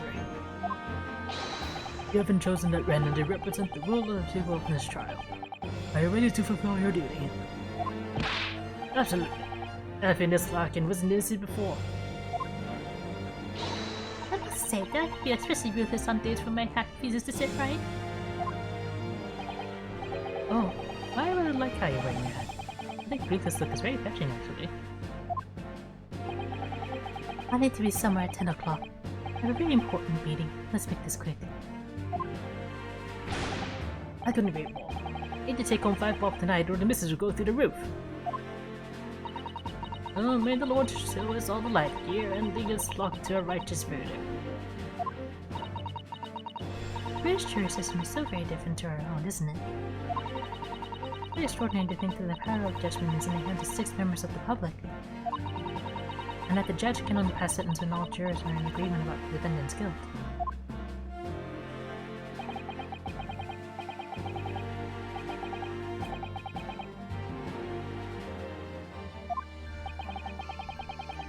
I haven't seen jury number 4 before, I don't think. The prosecution would draw attention to the fact that the accused was on trial here but 2 days ago. Accordingly, where possible. The same jurors have been asked to return for duty. Oh, I see.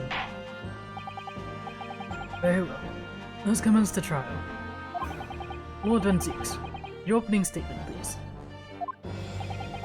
Ladies and gentlemen of the jury, it is not the intent of the prosecution to cast doubt of your past decision. However, the incident avoided this essential news before has had dire consequences. Sorry, I had the sniffles. Did the accused repent for his wrongdoing in that affair? Far from it. Instead, he used his freedom to perpetrate a most blood-curdling crime. Namely that of the attempted murder of his neighboring lodger, an innocent Englishman. Okay, you're just being racist. As usual. To explain the circumstances of the crime, the prosecution calls its first witness to the stand.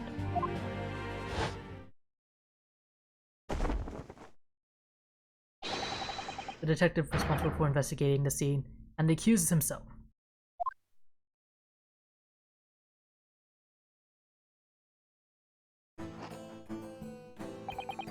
Witnesses, your names and occupations, please. Yes, sir.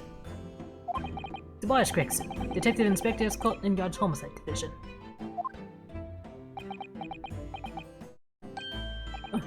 Soseki Natsume from the Empire of Japan. My government ordered me to come here as a student to study your language and culture. Mr. Natsume. Yes, my lord, sir. I'm quite sure I'm not mistaken. That you swore an oath never to set foot in my courtroom again. I remember it as if it were yesterday, because it was 2 days ago.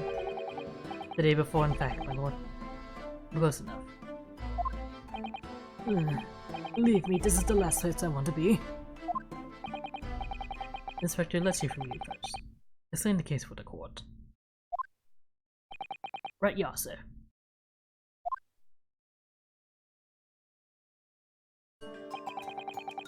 The incident occurred at the Garadeb household, where the defendant has lodgings. In the ground floor of the victim, Mr. William Shakespeare.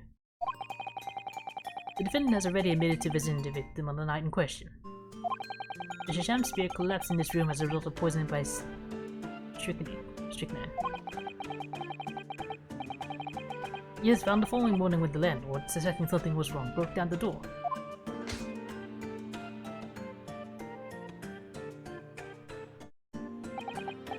This means, I presume, that the door to the victim's room was blocked at the time of the incident? Correct, my lord. It is locked from the inside, making entry or exit from the room impossible. Although the victim, Mr. Shakespeare, lives to tell the tale. He didn't. He was halfway to heaven when he first found them. I was the first officer in the scene, my lord. And I have photographed it near that I took at the time to show how it looked.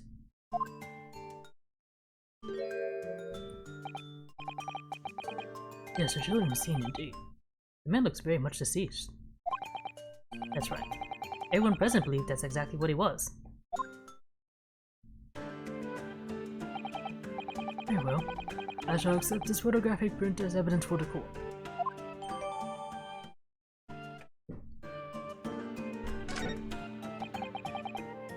Now then, Mr. Natsume. Yes.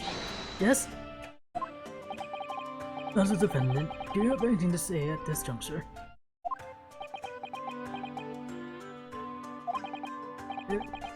They're haunted. Haunted by evil spirits. Good gracious, what's haunted? My lodgings! There's been a whole series of strange happenings in my lodgings. The tenant before me died in mysterious circumstances. A woman was stabbed by no one on the street outside. My neighbor was poisoned. And me! What about me? I've been killed countless times. You, Mr. Natsume? How? Even on that fateful night it happened. When I returned from Mr. Shanspeare's room, I lit my gas stove and climbed into bed. Before long, the stove went out, and somebody tried to kill me.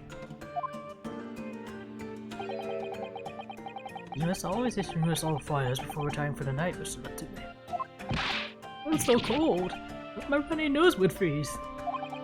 The point is that I didn't poison my neighbor. Why am I being accused of this? Why is my existence so cursed? Thank you, witnesses. I believe I have a reasonably clear picture of events. If I could raise one more point. One more. Conclusive point. Conclusive? Go on. Fortunately, the victim, Mr. Shanspeare, has regained consciousness after his ordeal. And he has named the true culprit. The poison consumed by the victim was administered in a cup of tea that he drank on the night in question. Tea that was brought to the victim's room by the accused. Accused? Good grief. Order! Order!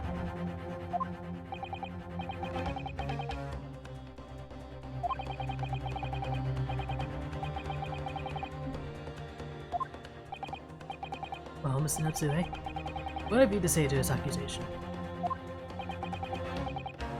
That evening, yes. I did take some freshly brewed tea with me when I visited Mr. Shanspeare's room as a gift. The private water pump outside always freezes at night, so I bought bottled water especially to make it. And this is the result. Never will I touch tea again. Never! The public pump is frozen, you say? That's not information we've heard before. I will do, thank you. Now, according to our laws, the defense must have the opportunity to cross-examine witnesses at least once. Therefore, I call upon these witnesses now for a formal testimony. I presume the prosecution has no objection. None whatsoever, my lord. Good. Then you will give your account of events on the night in question to the court now. Yes, my lord!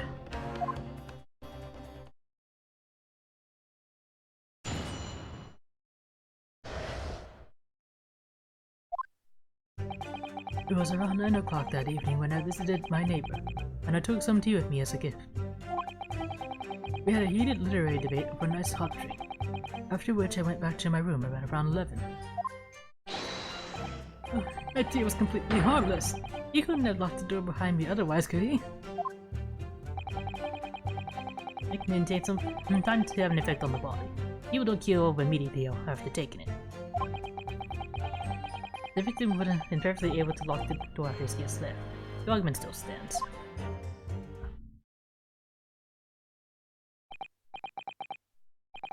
Yes, I see.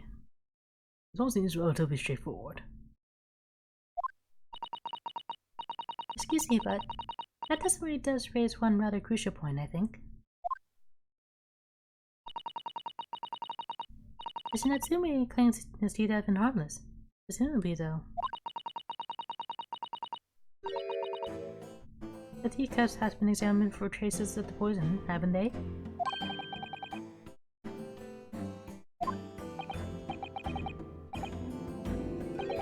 Well, as happens, no. You haven't been able to.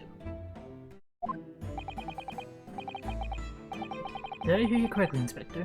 Scotland Yard has failed to examine the suspect's substance. Suspect substance.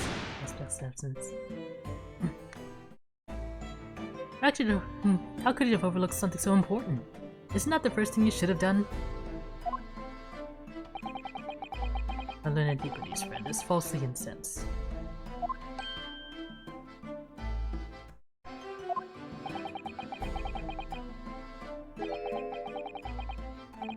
The inspector said Scotland Yard was unable to examine the tea, not that it was overlooked. Unable? Why? Is simple enough. There's none left. No drop. Someone must have been very thirsty indeed. With current scientific techniques, it's not possible to test for poison under such circumstances. Not even like a residue or anything? You only need a drop, but that one drop does actually have to exist, funnily enough.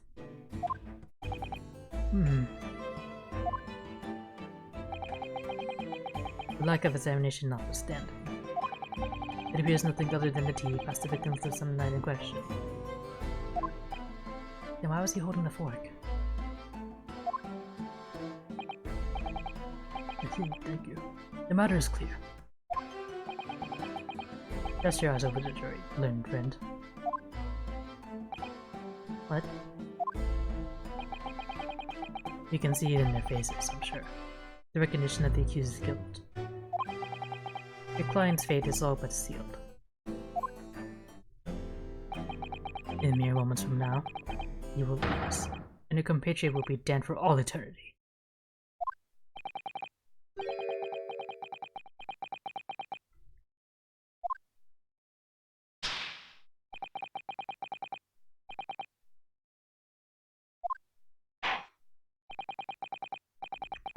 Counsel for the defense, proceed with your cross-examination. Yes, my lord.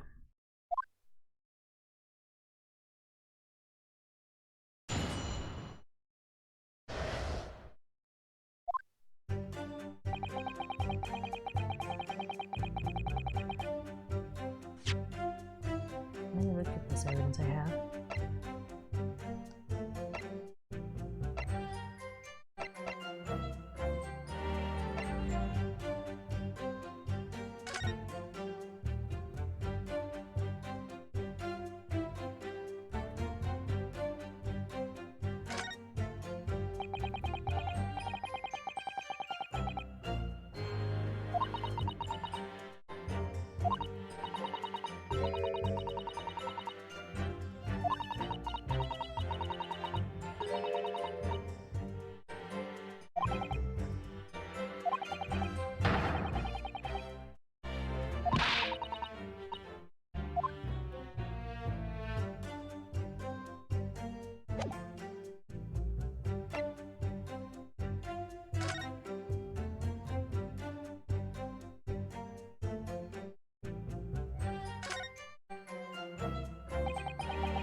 Would be able to test the poison at this ring left? Better than nothing.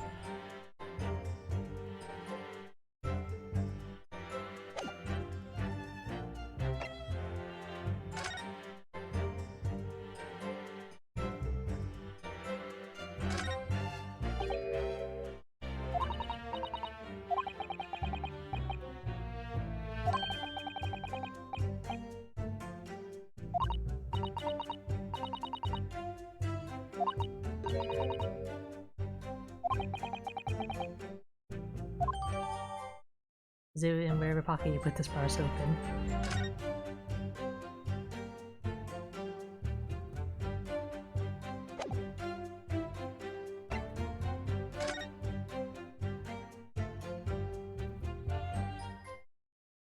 I wonder if this theme's gonna be important later.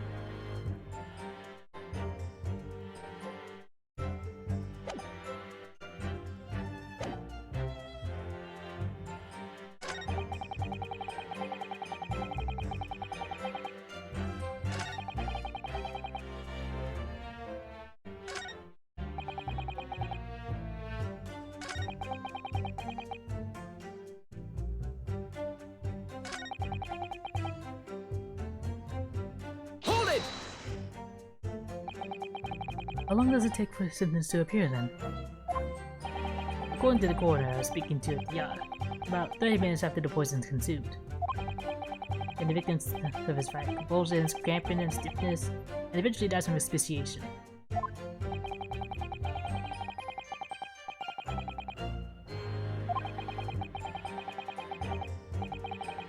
That's for sure.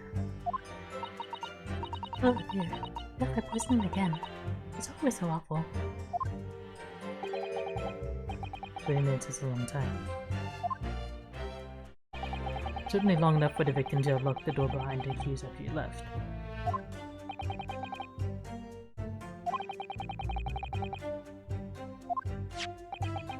I had the medical report from the doctor who examined the victim here, my lord. Does it not really? The accused is the only person who could have done it. Very well. The court will add this report to the court record as evidence.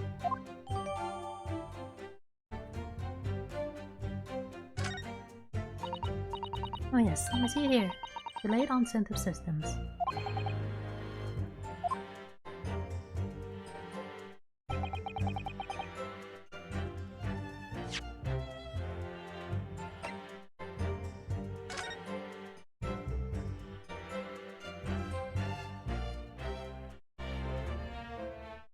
I'm gonna figure out how to pronounce this. Strychnine. That's one of our possible pronunciations, so I'll go with that.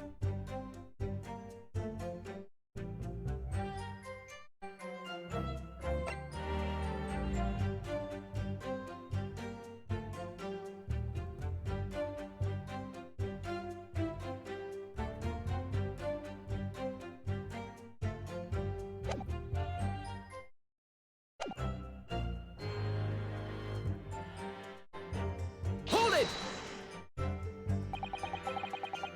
The argument still stands, you say? This one Mr. Natsume has been saying, isn't it?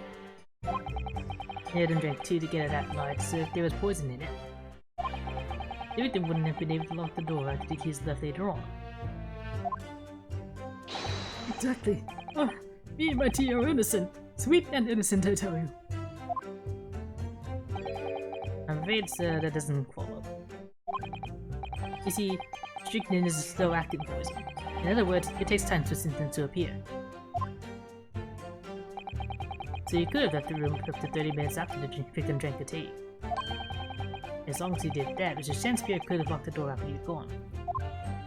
But no! We drank the tea straight away. The battle over Romeo and Juliet was stronger. That came after the tea. Do you have any evidence to support that statement?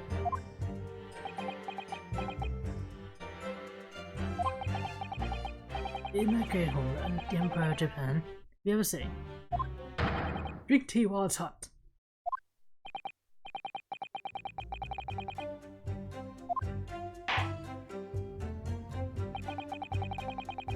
I'm afraid there's no conclusive proof to support the defendant's assertion. On the contrary, there's sufficient grounds to infer his guilt in this matter. No!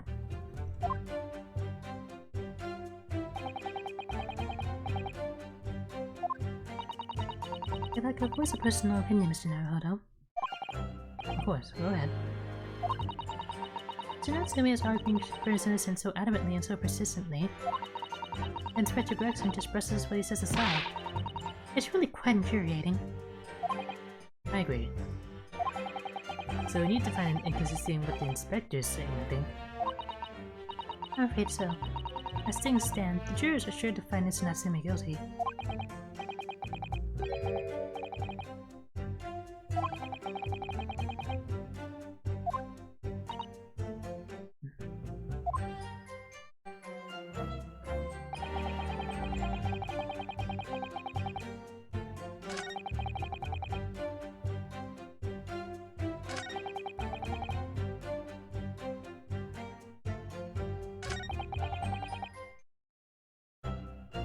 Hold it!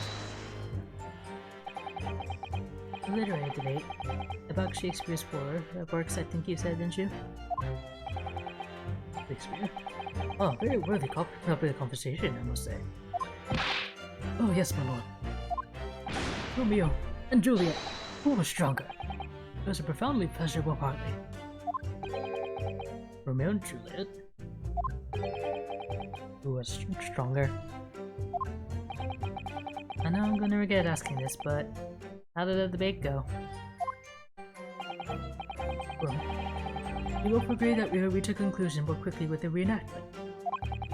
So we battled it out, in a Greek and Roman style, naturally. What? Mr. Chancery had all sorts of costumes in this room for just such a contest. So when you say a reenactment, you mean you're actually in costume? He is Romeo, I is Juliet. After a vigorous, wild tussle, I, as Juliet, came out on top. A victory I'll share is forever! I do not imagine the terrible scene of carnage. The fact remains that it was you who prepared the tea and took it to the victim, correct? I boiled the water in my room and made a pot to take with me. I heard that he was too poor to have tea himself, you see.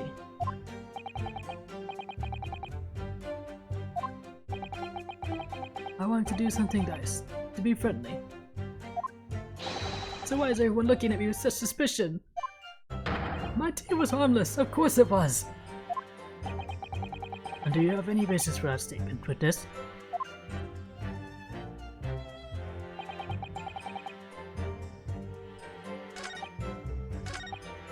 I'm just gonna press everything. Hold it! Were you and your neighbor good friends then? No, we weren't friends. Not at all. Not at all. Never. Ever.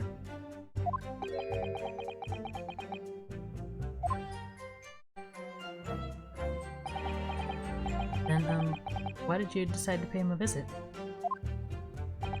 Mr. Chancery fancies us as having great literary knowledge. As a fellow scholar of English literature, we find much to talk about together. No Nipponese could understand the finer points of English literature. And on the night in question, that was the topic of conversation as well, I presume? It was the day of my last trial when I was acquitted. I just arrived back at my lodgings. When I ran into Mr. Chancery outside on the street, that was around 6 o'clock. We exchanged one or two pleasantries, but it soon turned to a heated discussion. He was on his way out at the time, though.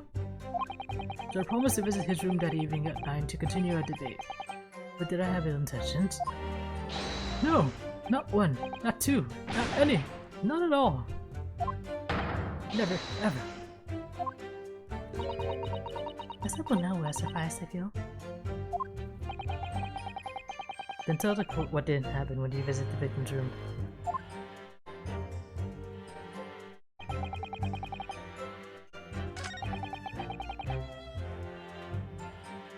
Hold it! Yes, there's not a drop of tea left in the victim's room anywhere, was there? That's correct. Anyone would think the fella had never had a bowl of tea before.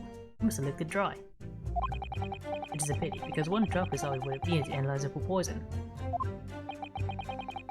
And you say that you returned home to your room at 11 o'clock, Mr. Natsume? Yes, definitely. By heaven and earth, I swear it. The landlord was able to verify that as it happens. He confirmed that the defendant went back to his room at 11 that night. And how was the landlord able to attest to this? He said it was the lamps, I believe. The lamps, Inspector?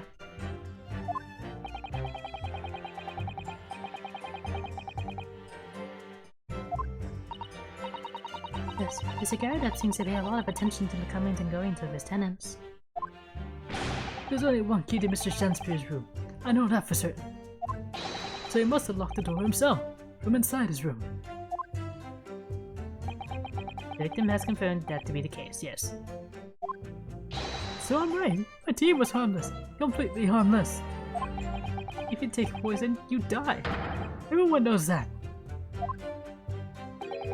It's not that simple, I'm afraid. What do you mean?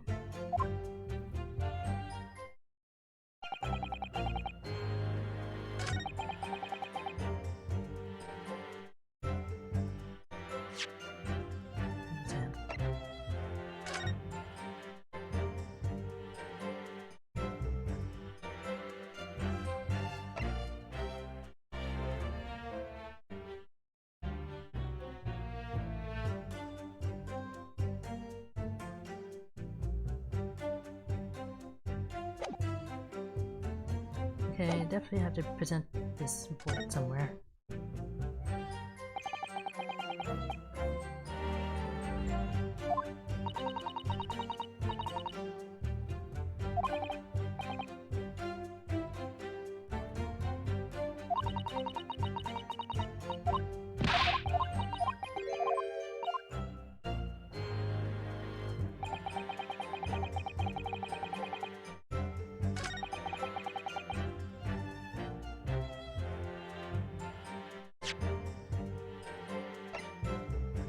I'll try it right here.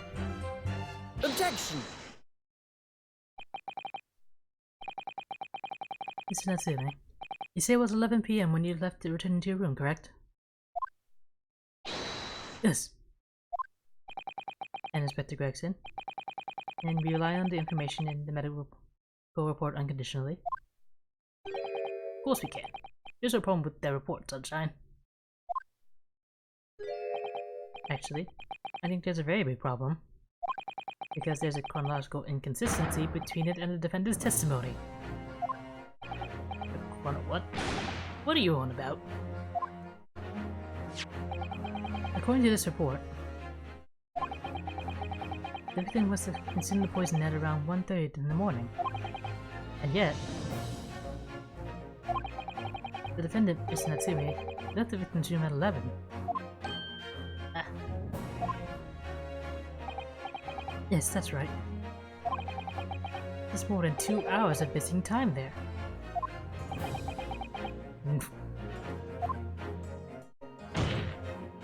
In other words, if there was poison in the tea that Mr. Natsume brought to the victim's room, how could the victim have fallen ill to it 2.5 hours before after the defendant left?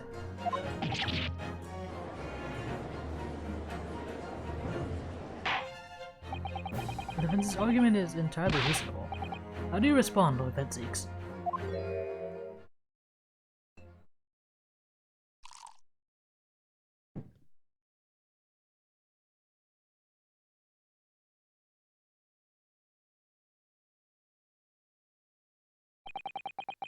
Pray forget the discourtesy if my mind has wandered. I was considering what cuisine would best complement the contents of my hallowed chalice this luncheon. How could it have happened, you asked? I do hate to shatter illusions, but my Nipponese friend appears to be chasing a phantom idea. A phantom? Is it so hard to imagine that the victim drank his tea after the accusers had left? For example, at the time stated in the medical report. Yes, at around 1:30. Objection! Mr. Natsui brought the tea with him to drink together with his neighbor. And in Japan, there's a well-known saying, drink tea while it's hot. Objection! And in my country, there's an even more apt saying. There's nothing more refreshing than cold tea. The point is, if there is such a long gap, there may be other ways to explain how the victim came to be poisoned. Other possibilities. What sort of possibilities, Counsel? You know. Well, for example, the man could have had another visitor. Another visitor. It's a very bold assertion, for someone who has nothing to substantiate it. Or the victim could have taken the poison of his own volition. You should just may have been a suicide, Counsel. Objection! Well, he suspected with the finger at Natsume. Which since she has categorically denied suicide. The idea canon must be discounted. Objection! But he could be lying.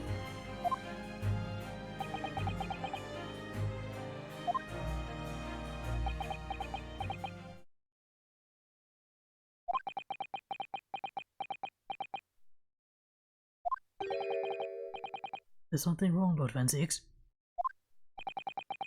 I was listening to the sound of the carriage pulling up outside the court. Pray forget the discourtesy. Carriage? What carriage? It would seem that the key player in this case has just arrived. The super vampire hearing.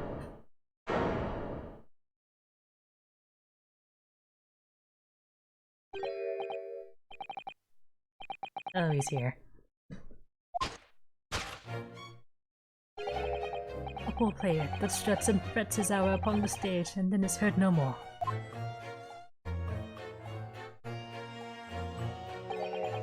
This is a tale told by an idiot, full of sound and fury, signifying nothing.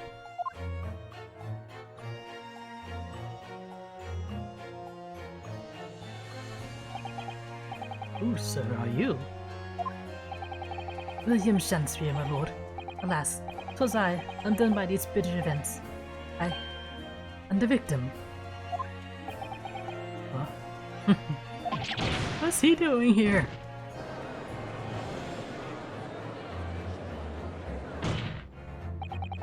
The prosecution seeks to call this gentleman to the stand. With his testimony, my learned friend's future resistance will be utterly crushed.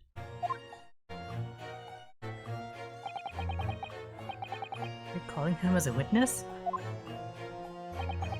Very well, Counsel. I grant your request with interest. I'm curious to discover what the court shall hear from the victim himself.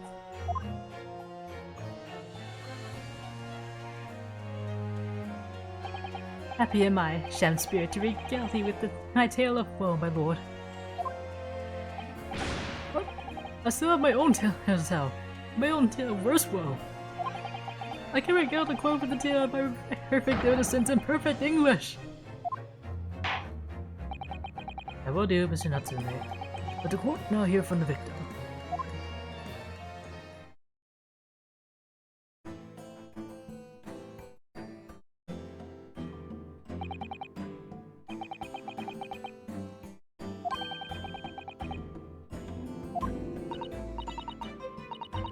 Yes, I feel sure to recall a glimpse of that man before. State your names and occupations for the court, please, witnesses. A writer of words so sweet they do scent the breeze, an inventor ideas so profound they compose the earth. The unrivaled poet, the unmatched scribe, William Shakespeare. What a great bard to be recalled to life anew. Lo, what a magnificent man! Good fellows, I am he who ponders such a miracle, William Shakespeare. Name's Beaterman. Adron B. Beaterman. I work at the Alamont Gas Company, East End Branch Office. I remember now. It was yesterday on Briar Road. Oh, yes.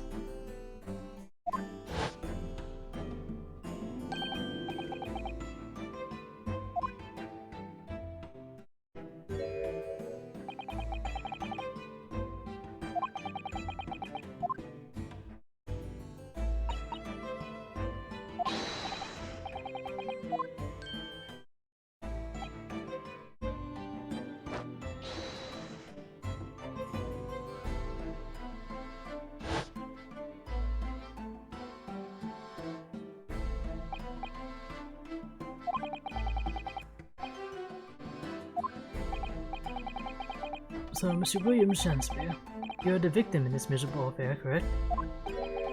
Oh heaven. Oh hell. Do you command me to remember?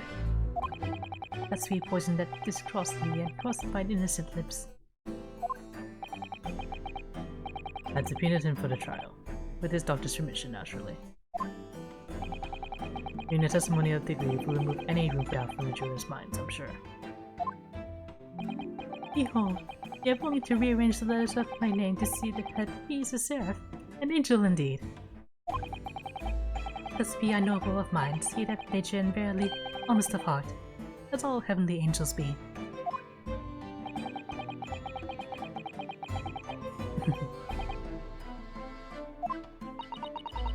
The jurors seem to be very moved by this man, I'm afraid.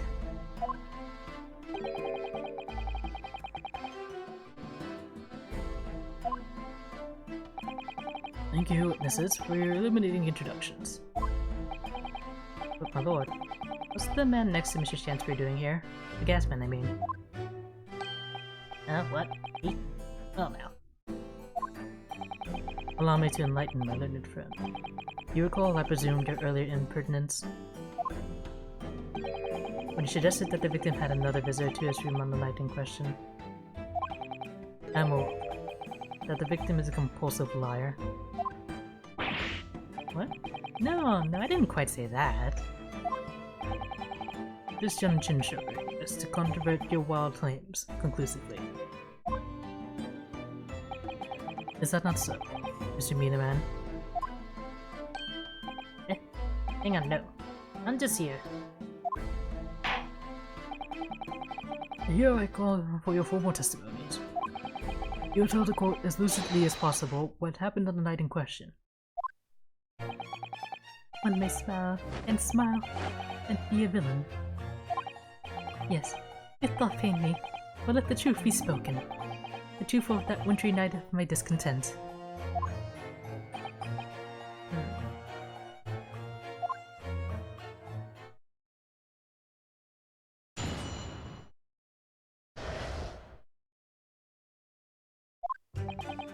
The snow lay about. My neighbor did cometh in the evening, bearing a gift of tea. But marry, bitter was his drink, and when he left, I did fall prostrate on my table. 'Twas the tea alone did pass my lips that late hour, naught else. I was outside this bloke's window in the freezing cold all night, keeping an eye on his room. No one else visited his room but that short little round back eastern fellow.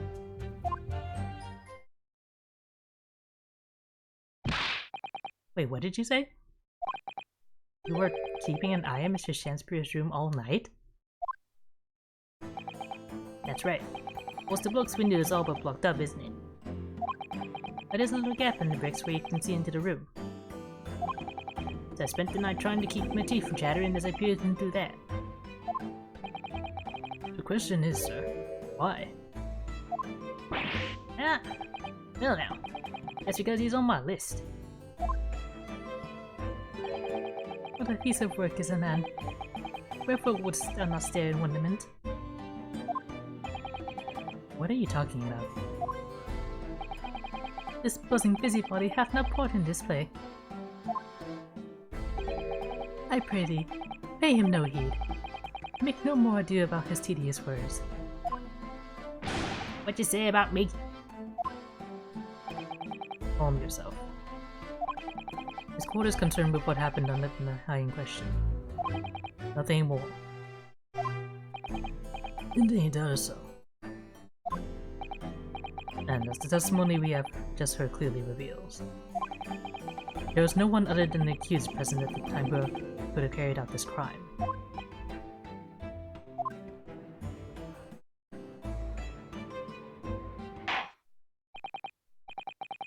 Well, I believe this may be the final testimony of the trial. Oh, counsel. The defense may proceed with the cross-examination. Yes, my lord.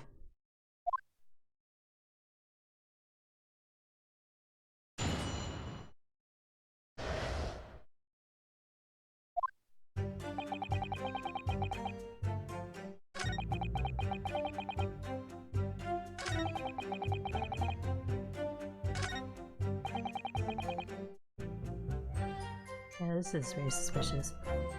Hold it! But the windows of that house have all been filled in.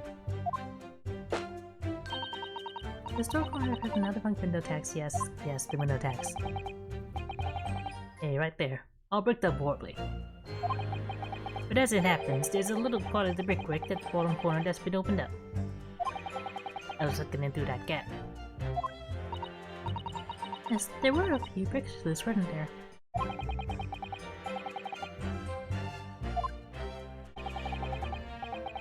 I don't like going around Pokemon training in other people's business, especially on freezing cold nights. But them's my orders. That's why I'll keep them. As long as there's breath in my body.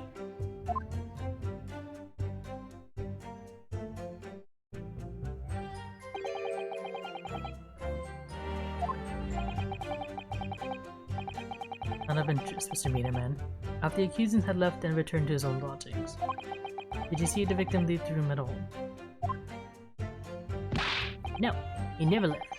He was in that room the whole time as far as I'm concerned.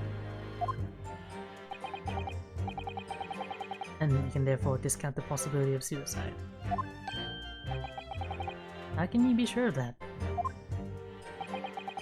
The police carried out a thorough investigation of the scene and found no receptacle for the poison. And since we know the victim didn't leave his room, and since he didn't dispose of the poisoned container himself, it's clear that this was no attempted suicide. Only the culprit could have removed the receptacle. Ah, yes. Lucidly explained, counsel. Thank you.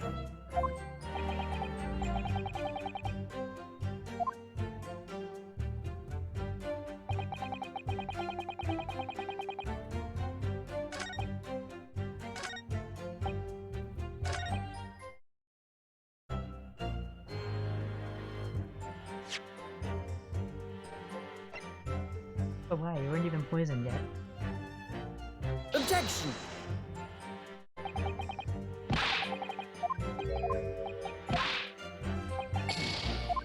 Ah, fine.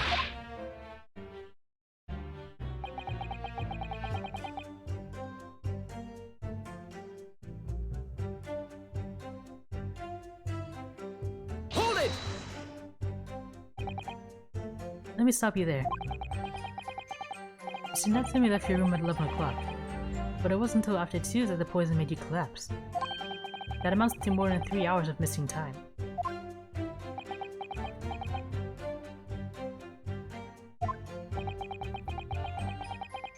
If the defendant had really put the poison into your tea, that 3-hour window of time is something you're going to have to explain. Gladly. It's an easy task. What? I did drink of the tea, not all my guests did, Terry, but after you took leave of me. Hey, 'twas stone cold, but at 1 hour post midnight, barely were my lips parched. Objection! It doesn't sound normal. Hey, it is quite ordinary, sire. After all, thou wouldst recall our fiery debate. Amid such argument, there'd be no time for fiery tea.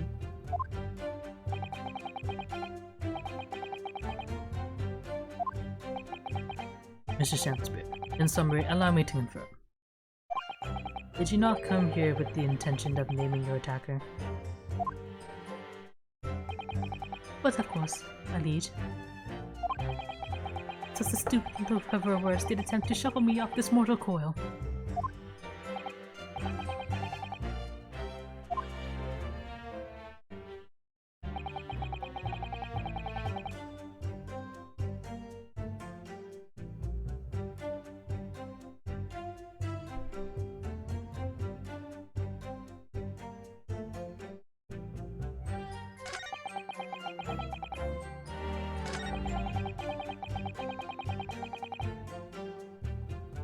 Hold it! To be clear, by neighbor, you're referring to the defendant, Mr. Natsume. Oh, indeed, sire. Perchance it's possible that I call him the man from upstairs. And at what time did the mustachioed Nipponese visit you in your room? Our meeting was promised for the hour of 9, and lo did he come to tender a gift of fragrant tea.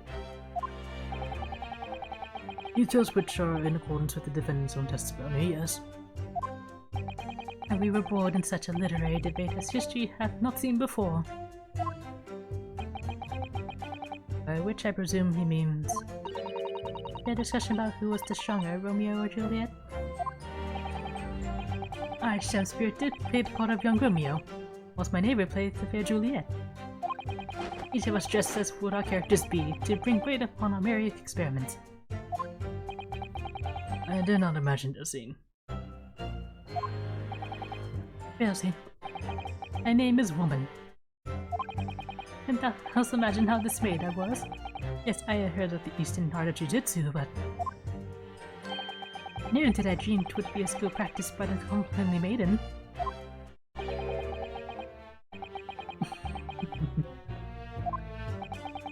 I believe the court has heard enough about your earth-shattering literary debate. Perhaps you could reiterate your statement about the tea that you brought to your room. My liege, I am thy servant. Gladly I would do thy bidding.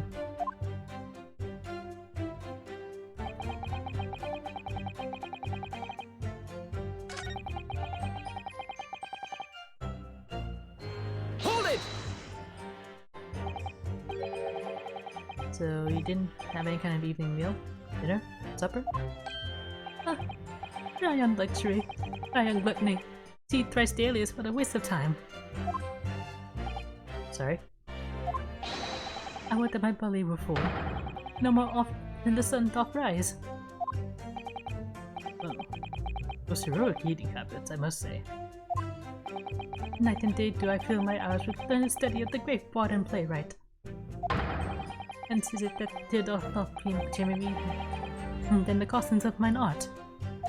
That would appear to be the case, as even a rodent was found starved to death in your room. No. Now that I think of it, it's not just food that was conspicuously missing from that room, is it? I don't recall seeing a single player script anywhere. For I, after all, them all. You've eaten them? Every word be within my skull. Dost thou imagine otherwise? Right. That wasn't misleading at all. Now, could you turn around, do you think? Which brings us to the conclusion that the only way the poison could have passed the victim's lips is in the tea.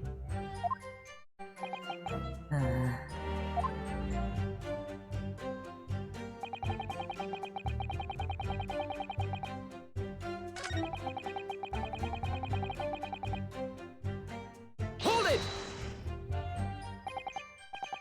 You say a short, little, round-backed Eastern fella. So you can't be sure it was the defendant then? Objection! How many other short, little, round-backed Nipponese with a mustache do you think there are in London? Well, of course, it's only a narrow gap and it was quite dark, so I didn't notice the mustache. But he showed up around 9, so I'm pretty sure of myself. And when the person you saw arrived, did he and Mr. Shin drink tea together?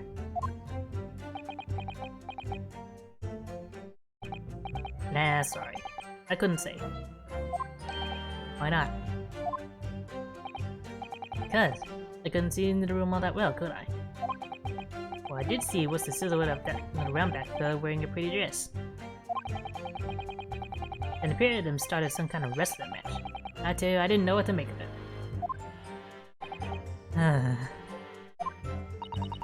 I suppose that was the Romeo Juliet Championship battle getting underway. Mr. Meterman. Allow me to confirm one final time. Apart from the accused, can you state with certainty that no one else visited the victim on the night in question? No question. Yes, man's honor.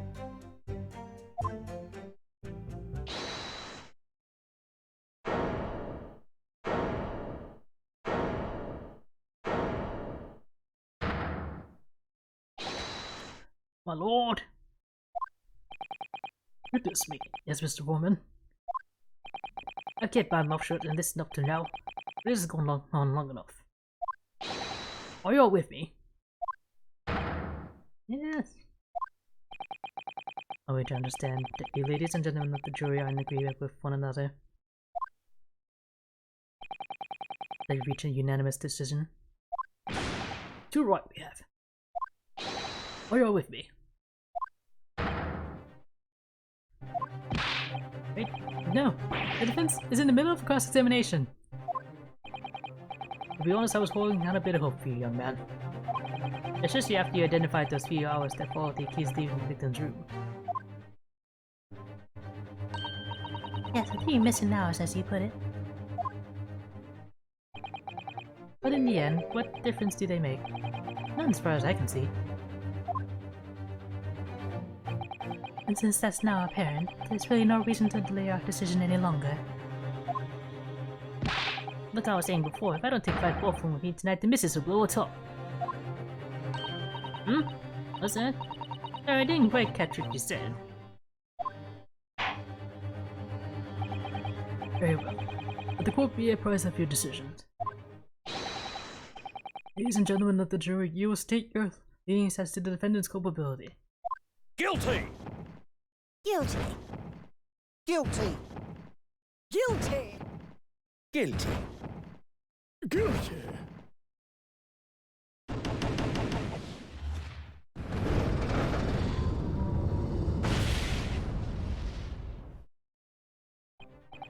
All of you?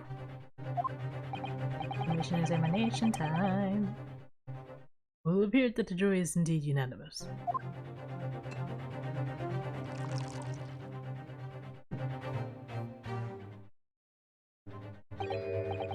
So, this time at least, it seems justice will be done.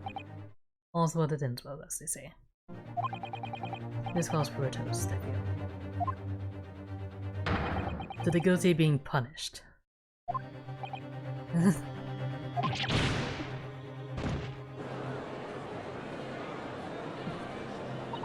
You know, Mr. Naruto, please! The trial isn't over yet. What do you mean, Mr. Sato? What about the information I found in this Encyclopedia of British Law I have? The obscure right that belongs to defense in these situations, remember?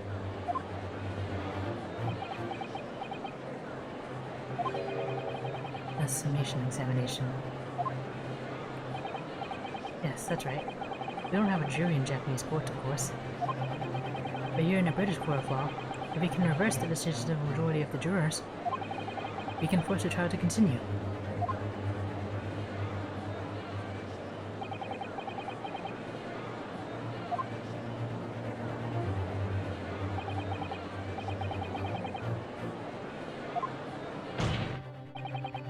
The defense moves to invoke its right to a summation examination, my lord.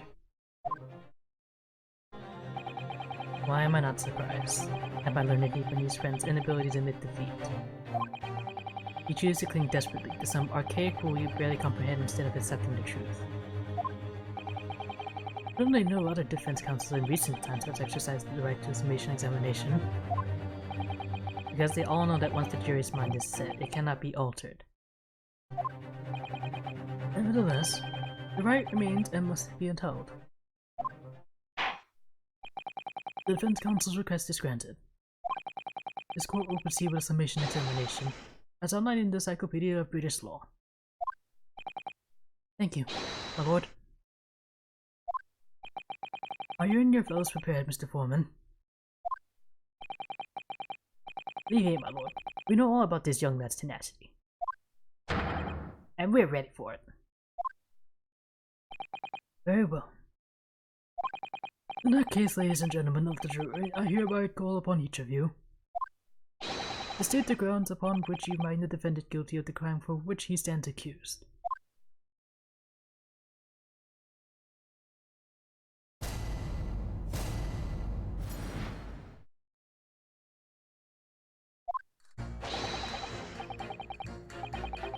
The victim may not be well off, but he's a noble man and straight up.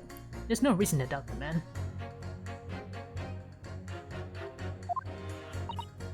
Well, I do declare the good gentleman has no reason to lie. In fact, I think he's rather splendid. Just look at the accused by comparison. He's Japanese, stoops all the while, and has a mustache. Very fishy. There's no evidence to suggest the gangling actor is a fraudster, for now at least. I really don't care, like, I just need his trial to end quickly. 3 hours of missing time is nothing when you reach my age, you know? Nothing at all.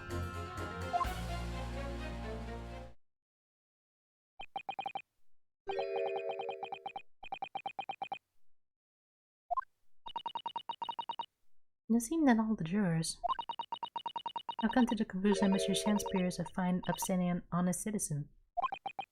If you ask me, they've all been bewitched by his strange theatrical movements. And sadly, nothing Mr. Natsumi has said appeared to have registered at all. Well, here goes.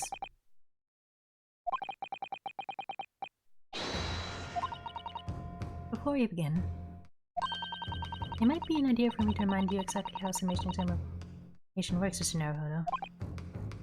Huh. Well, you're still very new to British law after all.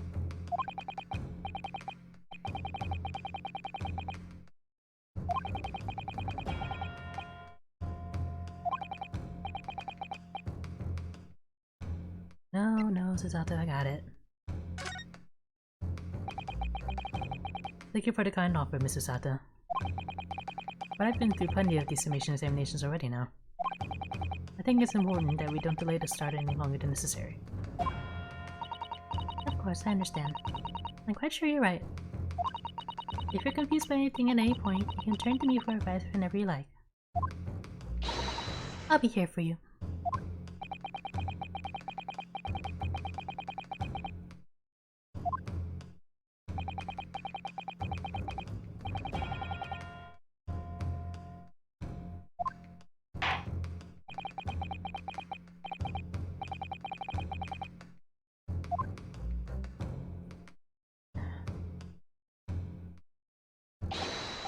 Yes, my lord.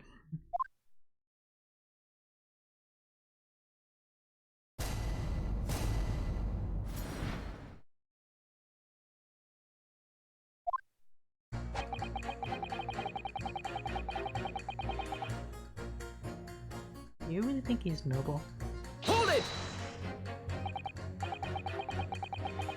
Well, there are plenty of people in London who've seen noble before. Can some of them also be liars? I've no doubt about it. Like that shaky client of yours, for example. Absolutely not. Mr. Natsume is no liar. Look, the point is, the only thing that fast the victim's lips that night is that Japanese man's tea. We take the gas man's testimony into account as well, to be very clear.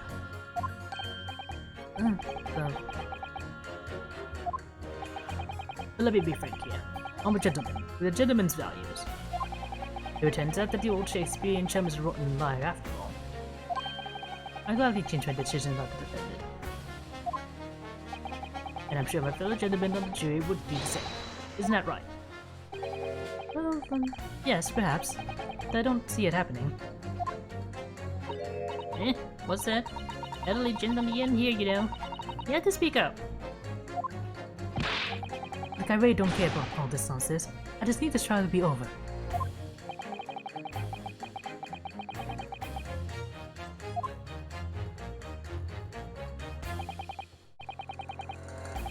Alright, sir, I may hold you to that. Don't forget what you said.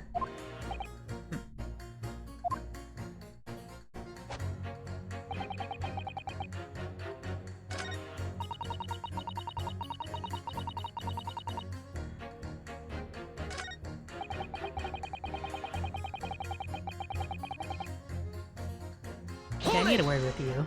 first of all. No, one of those things is a reason to find a man guilty. But he is fishy. There's no point dancing around with that. He's Japanese, he has a mustache, and he stoops. You see, you arrive at the conclusion in just 3 steps. 3 steps. Like a waltz, in fact. You know, the more I think about it, the more this trial seems like a dance.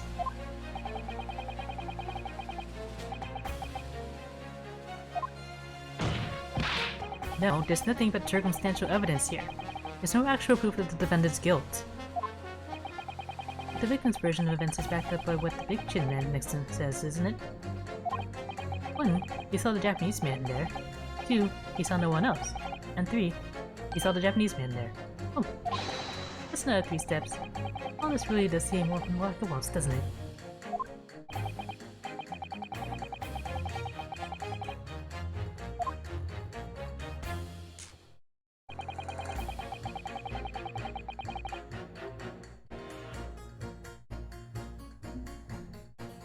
Hold it! Bossman, what do you mean by that, madam?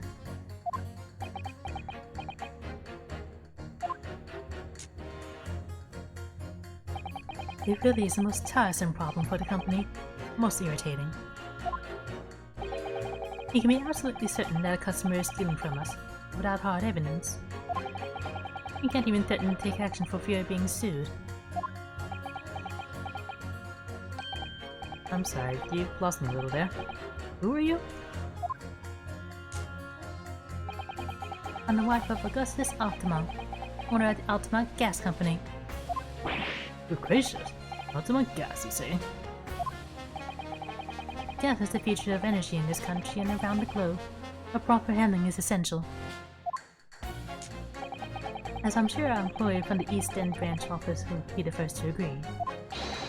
Absolutely, Lady Green. Gotta be his company. Ultimate gas is the best in the world, of course.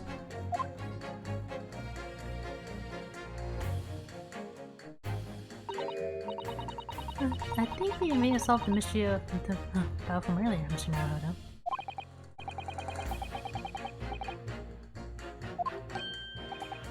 So, would I be right in assuming that the reason Mr. Meataman was watching what Mr. Chancery was up to in his room? I'm afraid that there's no end to the lengths the population of the East End would go in order to steal our gas. So I really have no choice when the company identifies someone as a possible fraudster. But the dispatcher work at the lost a suspect day and night. We're very thorough in our investigations. So you mean Mr. Chancery is... I wouldn't come out and say it in public. Well, you can finish that sentence with a grubby little gas thief. You have noticed the public gallery in here, have you? The eye of man hath not heard, the ear of man hath not seen. Faith, dost thou wound me with thy words, right to lift and penetrate the skin? For seraphs hear not insults, only choirs of angels in song. We may not have evidence yet, but my workers won't stop buzzing around you until they find it. And when they do, you'll find yourself blasted back to your angelic heights in an ultimate gas explosion.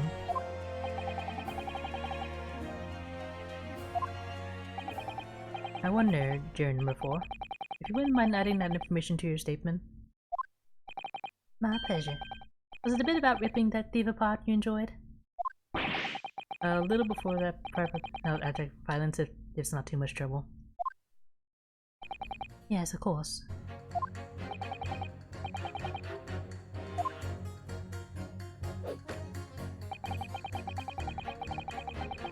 The victim puts on a fine performance, but in reality he's a common thief of my company's gas.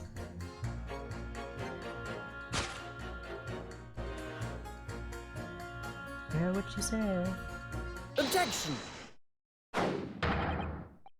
Those two statements clearly contradict each other. Your Grace, to whose statements do you prefer, Counsel? Juror number 1. What are you yelling about, lad?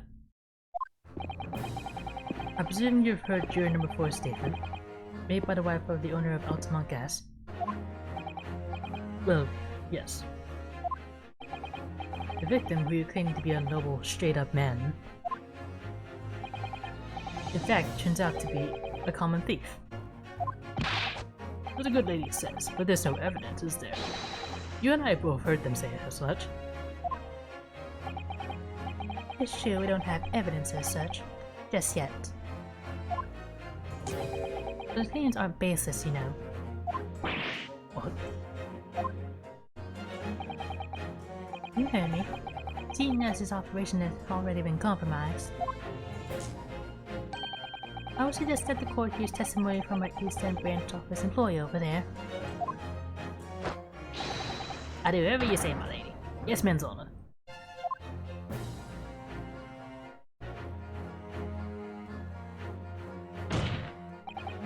Juror number 1, you say you're a man of your word. If I could show that Mr. Chancellor was a liar, you assured me that you would reconsider your decision about the defendant's guilt. Yes, I did say that. It is a man of honor I hold to, as I'm sure the other gentlemen of the jury will. Me? Oh, well, yes. Now you found that the man's a liar, perhaps we ought to consider the matter further. Well, if I'm perfectly honest, I haven't heard half of what you've all been saying. So if this means you'll recap a few points, that would suit me down to the ground. Oh no, I'm not having any part of this. I want this trial over and done with. In that case, I shall change my leaning. So, Mr. William Shakespeare, if that is your real name, we of the jury demand to know exactly what kind of a man you really are.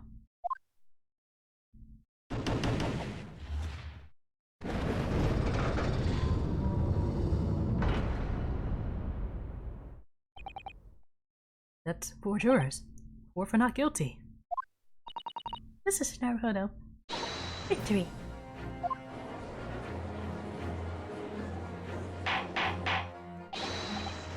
Order! Order! Well, this is quite extraordinary, I must say. As a result of the defense's summon and examination, the jury's leaning has changed. Now only 2 jurors say guilty, while 4 say not guilty. I therefore declare this court to be in a state of disaccord. In order the trial to continue,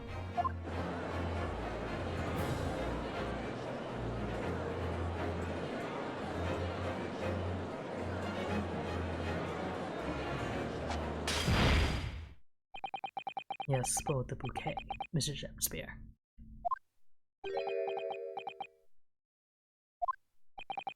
Ladies and gentlemen of the jury now find they are unable to trust you, the victim.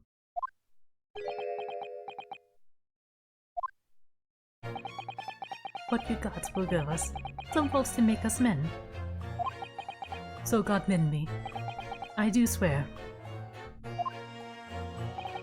This gasman speak of that which concerns him most. Not but gas, not but thin air. I have burned for quite a while, but have no substance, and doth reek foul. Boy, what did you say? We will take it, Mr. Shakespeare, that you denied the allegations of gas thievery. Most heartily, my lord. Hast thou forgot? I am as a seraph, an angel. Noble of mind, sweet of nature, and verily, honest of heart. You flowery-mouthed pompous beanpole. Just because I haven't got the evidence yet. Mr. Shakespeare, if in fact you are not noble of mind, sweet of nature, or honest of heart, if you are a liar, then your testimony should have no sway in this courtroom.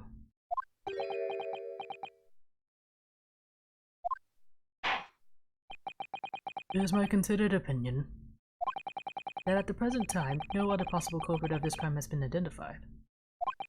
All testimony heard by the court thus far heavily implicates the defendant. In short, it would not be unreasonable at this stage for me to rule on the case. No. However, in light of the fact that the jury has expressed concern about the fidelity of this witness, I believe it would be inappropriate for this court not to pursue the point further. Objection! I assure you, my lord, That would be a waste of the court's time. The gas in this case are unrelated. Juror number 4. Yes. Didn't you say before that although you had no hard evidence to prove this man has been stealing gas, you have strong grounds for suspecting him? That's right, we do. Don't we, worker? Absolutely, Lady Quinby. That's men's order.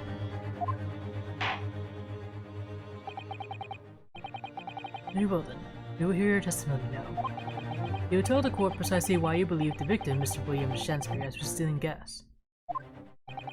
Yes, my lord. It'll be my pleasure. On the other hand, gas name, master. If I may, my lord. Go ahead, madam. This worker's testimony may have a significant bearing on the good name of my husband's company. Therefore, I should like to take the stand alongside him in a supervisory role, if you wouldn't mind. Yeah, sweet as honey. Yeah! Very well. As an exception, I shall honor your request. Thank you, my lord. You wait until the boss gives you an earful. Ooh, it's gonna sting you, mark my words.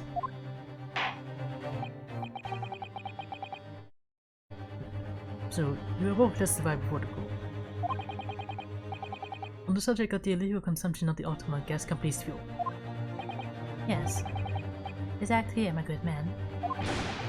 It is Ultima Gas, my lady. It is the clearest in the world.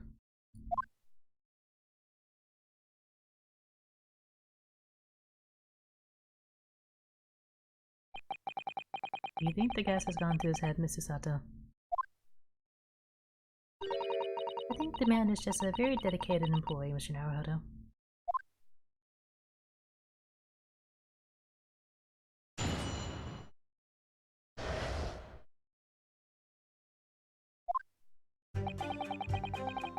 I'm proud to be the company's East End branch investigator and meter money collection agent.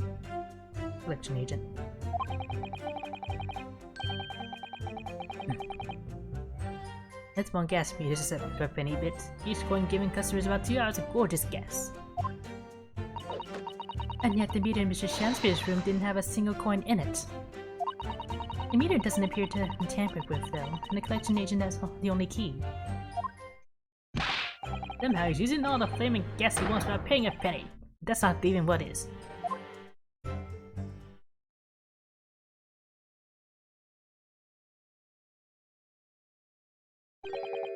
Pray forget the discourtesy. The irrelevance of this testimony caused me to turn to my hallowed chalice. Drives me to drink. What do you mean by that remark, Lord Van Zeeks? Did the mustachioed Nipponese poison the gangling Seasford actor, or didn't he? That is all that should concern this court. And yet now we must listen to this. Abhorrence. Really what separates the vast British Empire and your eastern island nation is more than geographical distance. But this could turn out to be a crucial testimony. Cross-examination must go ahead.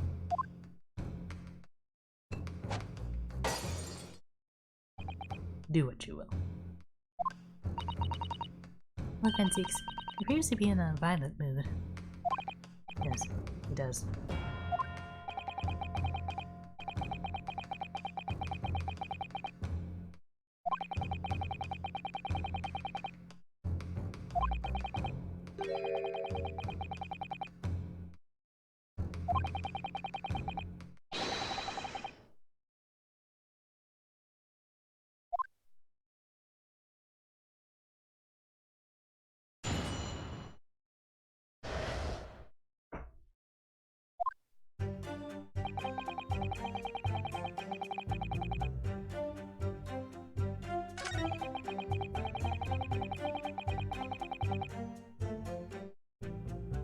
Tell me more about the propane bit. Hold it! So all London houses that have a gas supplier fitted with these gas meters, are they? The latest model, the height of technology, developed by our company, Altamont Gas. Anyone who uses our gas will have one of these meters in their property, yes. So if a 3 pence coin gives 2 hours of gas, most people use about 3 coins a night. A bit more than that usually. If they have both gas lights and a gas stove, that is.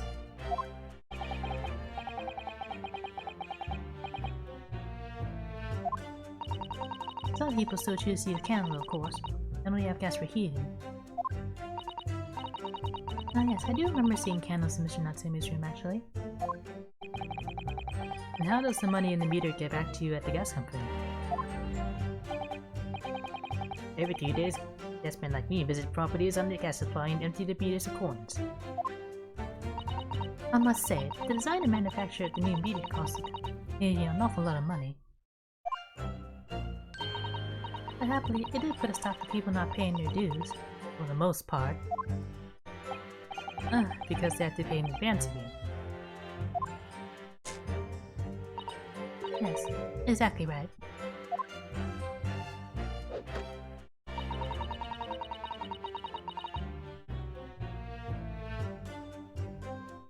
Hold it! Out of interest, how long has this been going on? Weeks and weeks. He's been pinching gas off us for ages. And you've examined the meter in Mr. Shakespeare's room, I take it.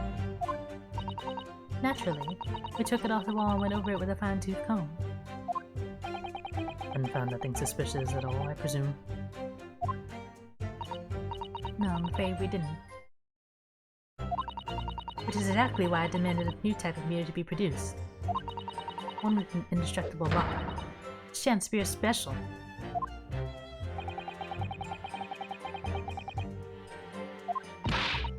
But even after all that, the rascal's meter is still empty.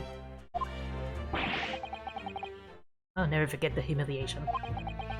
When he opened up the money box and found it buried. You what? I said, you what? And look on his face, that smarmy smile of his.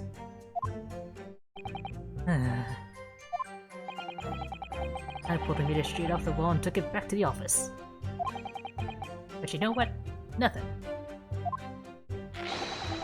No trace of it being jammed opened anywhere, not a single sign. What's happened to my salary as a result? Now my 3 shillings a day, that's what.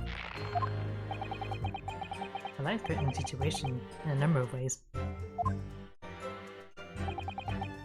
Incidentally, what became of that meter?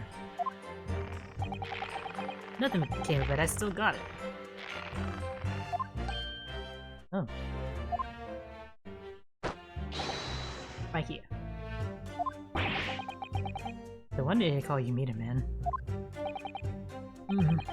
I think it would be prudent for the court to sequester this item while the trial is ongoing.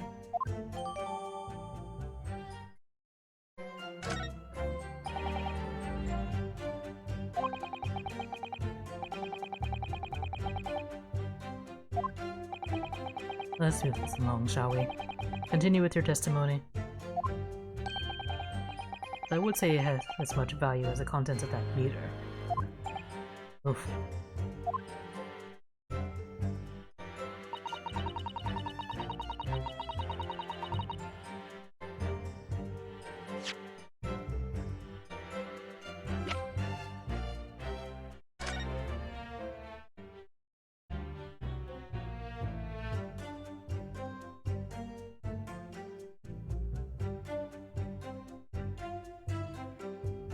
What's this?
I think that's it.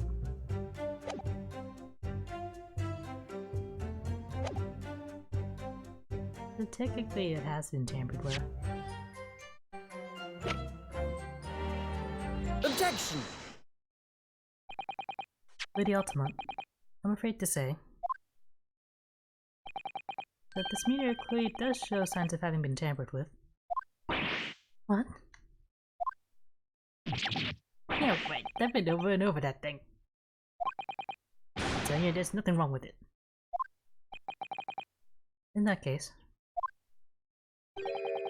what do you have to say about the small hole that's been made at the base of the coin box? Oh, what? Right, quite right. There is a little hole there. The meters aren't supposed to have that. None of the others do. In other words, we can assume that Mr. Shanspeare secretly opened up this hole himself. Yes, I wouldn't be at all surprised. But why? Yeah, why? I mean, it's tiny. You can't get a bottom through that. Lady Altamont,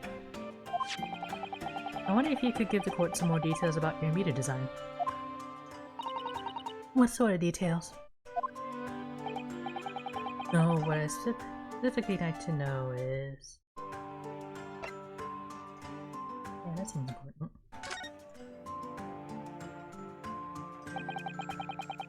How does the meter tell the difference between different coins? What do you mean? Well, for example, if someone were to put in a 1 penny coin, that wouldn't work presumably, would it? No, of course not. So, well, how does the meter know that the coin is been fed as a 3rd penny bit? Ah, I see what you're getting at now.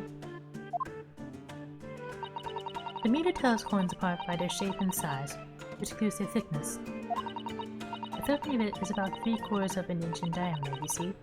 Other coins just won't fit. I see. It's been very well thought out. The witness will amend her formal testimony with that information in case it's pertinent. As you wish, my lord.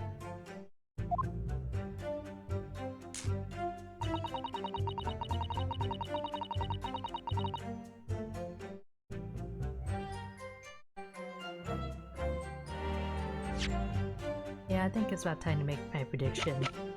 I think he was using the bar of soap as a kind of mold to make fake coins.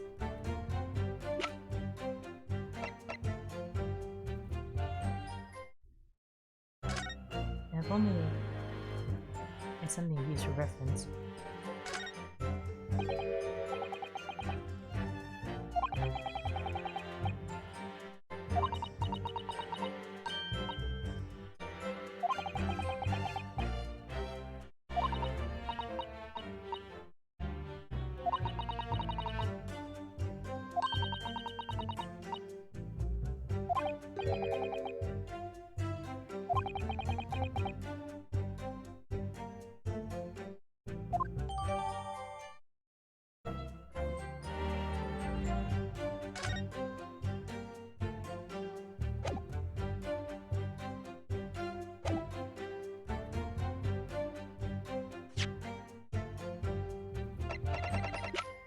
He's a counterfeiter. And a thief. Objection!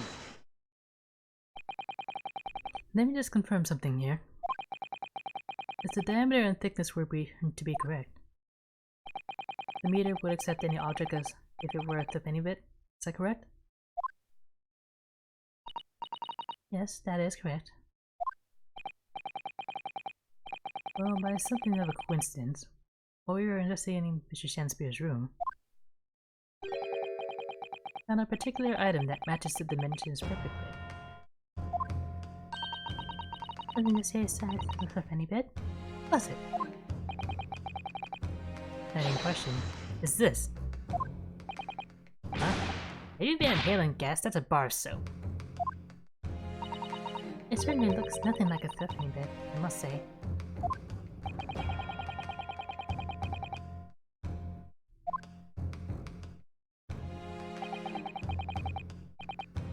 What's so important about the soap is this part here. Got it! This side of the soap. You have to turn over the soap to see what I mean. Are you referring to that round depression in the middle of the soap there? That's right. A depression that's approximately 3/4 of an inch in diameter. Or in other words, almost exactly the same size as a threepenny bit. Get away! Does everyone here present have in their possession a threepenny bit? Quickly now, hand over your coins, ladies and gentlemen. Sounds rather like a highway robbery, doesn't it?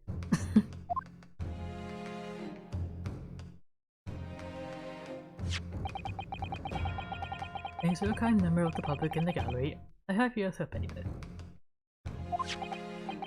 Now to see if it fits. My word, it couldn't be more snug. Yes, as I suspected. This, without a doubt, is a vital clue to explain how the Altamont Gas Company is being defrauded. I don't believe it.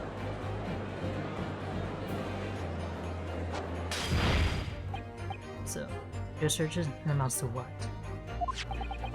Some inferior bar of soap has a tentative connection to the theft of gas.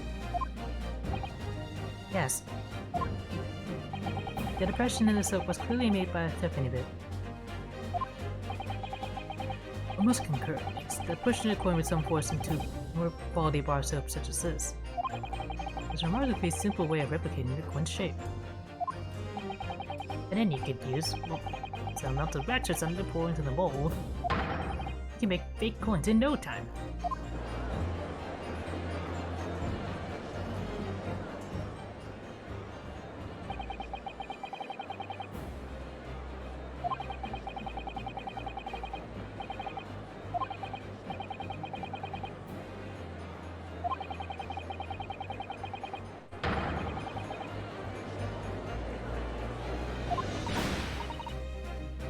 But this is all nonsense. If the man had been making fake coins, our worker here would have found them when he came through the meter. Quite true, Lady Altamont. The absence of some black magic that could make them disappear. I see. That's what we're dealing with, is it?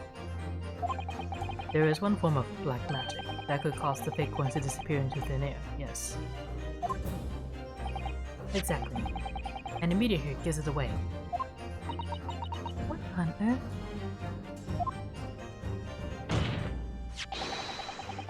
There are remnants of the magical method used visible on the gas meter taken from the victim's room. Without zero searching counsel, the defense will identify these remnants for the court at once.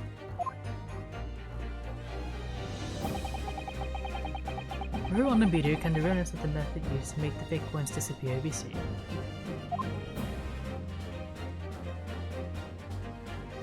Well, if they were made of wax, you could just hold a candle down here and melt them, and then the wax will come out this hole.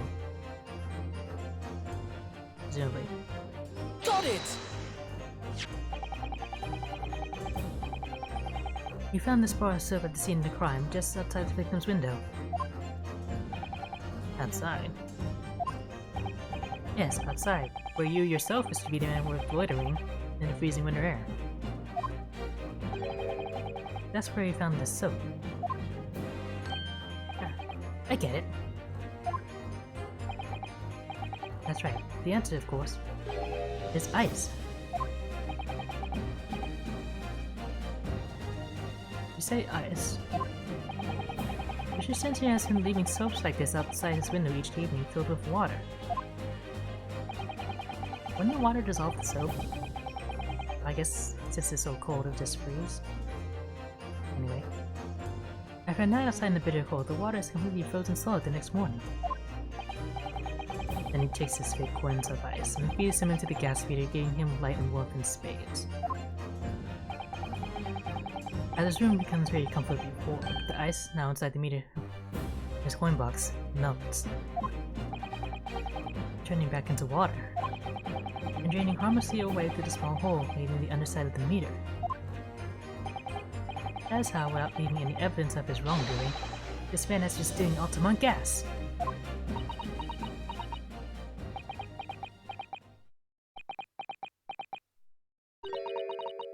It's like that. So simply. Is he trying to make us look like idiots? He's fooling us all with some bars of soap and some water? That's right, madam. I don't believe it. It can't be true. You have any idea how much money we spent to develop that new meter? And now you got the audacity to suggest that a bit of soap and some water can render it totally useless? I'm pretty sure I didn't design it. Evidence. Sorry? What evidence? If you're gonna stand there and tell me our meters are rubbish, I wanna see proof. She's very good at enforcing accountability, isn't she?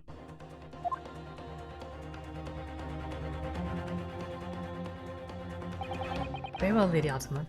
If you like evidence, I'll provide it. What? Mr. Naruto, are you saying do you actually have evidence to support this theory?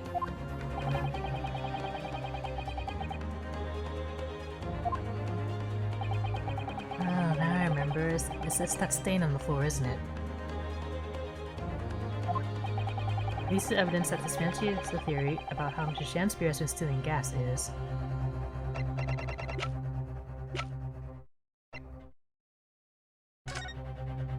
Yeah, right here. The stain on the floor. It's a puddle of water. Right under the meter. Take that! This is a photograph of the scene at the point when the victim was discovered, taken by Inspector Gregson. And it clearly shows the remnants of the crime carried out by Mr. Shakespeare. What remnants? Here you can see the gas meter on the wall in Mr. Shakespeare's room. Now look closely at the floorboards directly underneath the meter. You know, you're gonna get mold like that. What is that? Some kind of grubby stain. Almost certainly, there's a water stain resulting from the liquid that drained out of the hole made in the meter. If one coin gives around 2 hours of gas usage, and the occupant was heating his room in all his waking hours, you can imagine he would have used around 10 of his fake coins each day. The melting ice inside the meter's coin box would have been dripping out almost constantly, leaving a stain on the floor. This is awful. And there's further evidence too. Mr. Shakespeare slumped over his table. Apparently have consumed the strychnine. Is that how I said it before? And right there next to him is a bar of soap broken in half. You're right. It occurred to me then, Counsel. The man was eating the soap, was he? Pardon me for disagreeing with your lordship, but certainly not. He didn't beat about the bush there, did he? In truth, Mr. Chancellor was found with a fork in his hand. Your soap is sounding increasingly likely. You mean to say he was using that fork too? Yes. To extract a frozen coin from the bar of soap. But the bar broke in half. So perhaps it didn't go very well. Good gracious.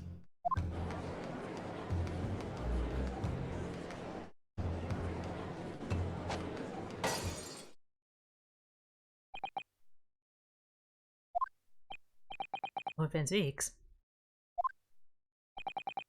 I was throwing my hand up in despair, and happened to catch my hallowed bottle on the way.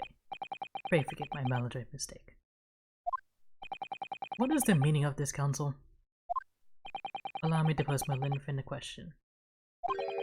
What exactly did you establish with your most recent cross-examination?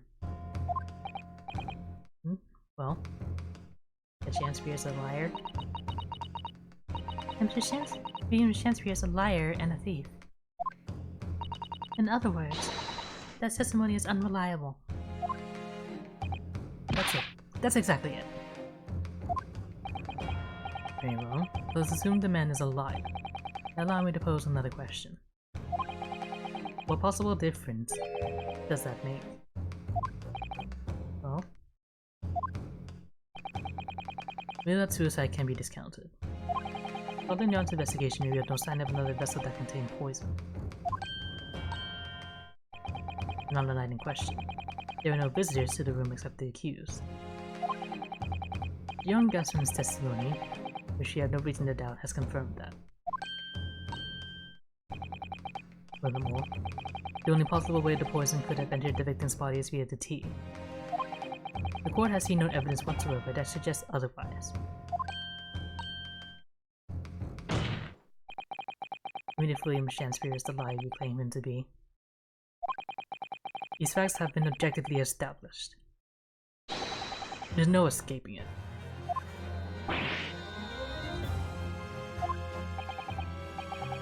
Therefore, in light of these facts, the prosecution calls for immediate adjudication. You...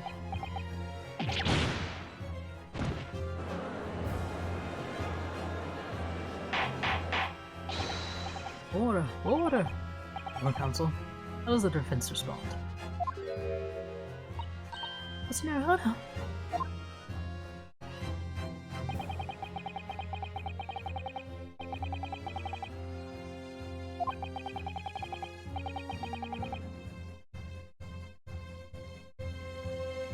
I mean, that would have been important, otherwise we wouldn't have wasted our time.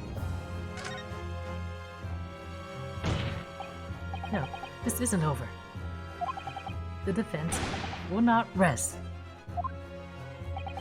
What?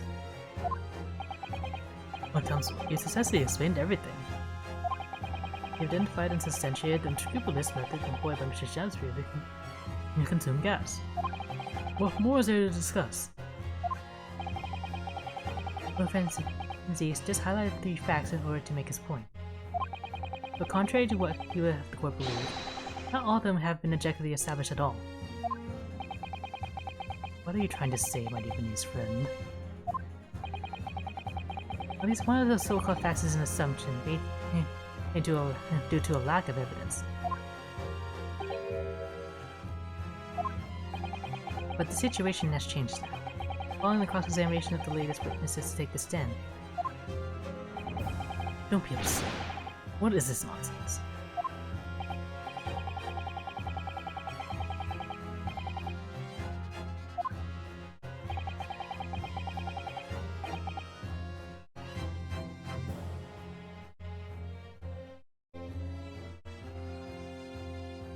Right, I've never found any traces of poison because there's nothing to test. Because we can definitely confirm there wasn't another visitor there, which means no one else was responsible. So you have to look into this.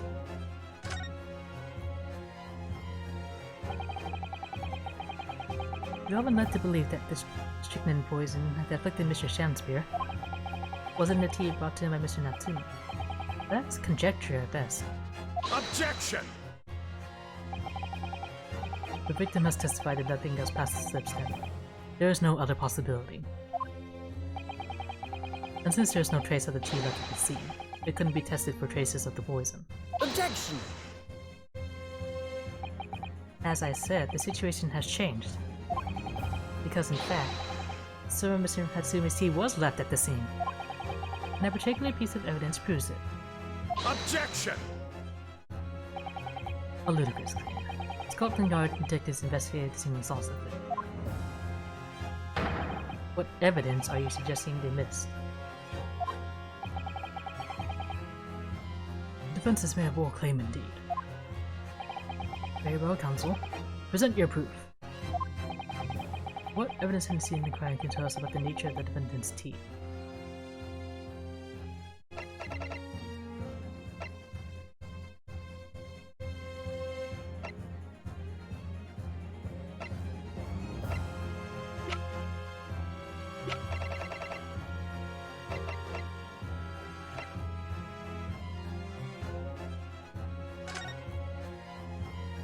Have we used this yet?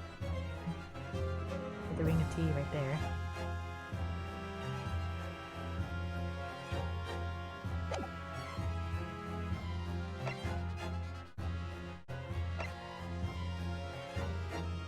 Take that!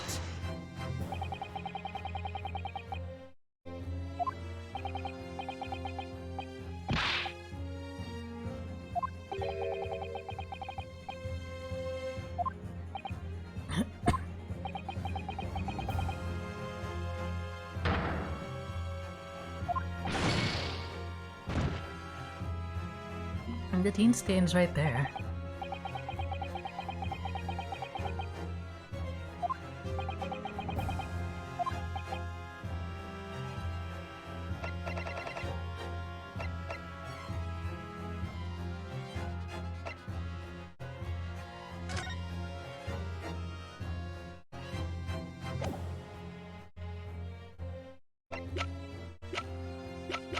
Did he clean off these mud with a bar of soap? Take that! Crazy. Soap again?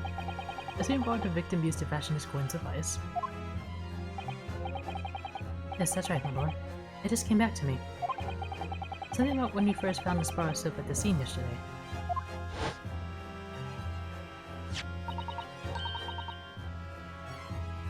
So, put something broke in the window. What's it doing outside?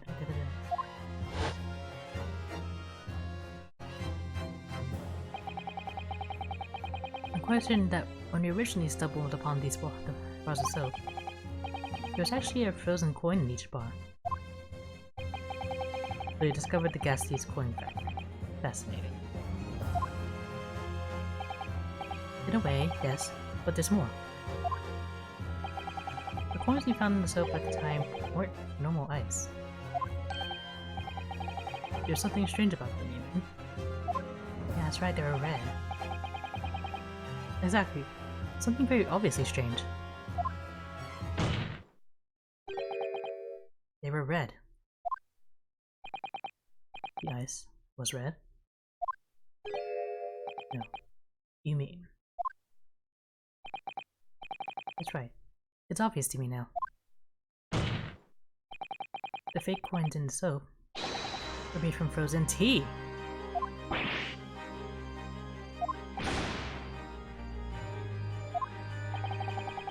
I will remind the court of a statement made by Mr. Natsumi earlier in this trial.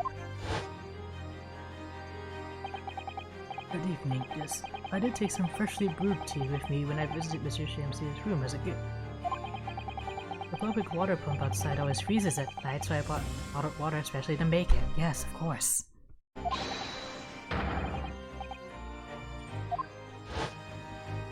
There you go, Natsume. Oh yes, I believe there had been a snowfall that day. It was particularly cold. Sadly, on such occasions, the poorly constructed water mains of the East End are prone to freezing. So on the night in question, Mr. Shakespeare, having no running water to use, was forced to use the tea brought by Mr. Matsume in order to make his fake coins. Word.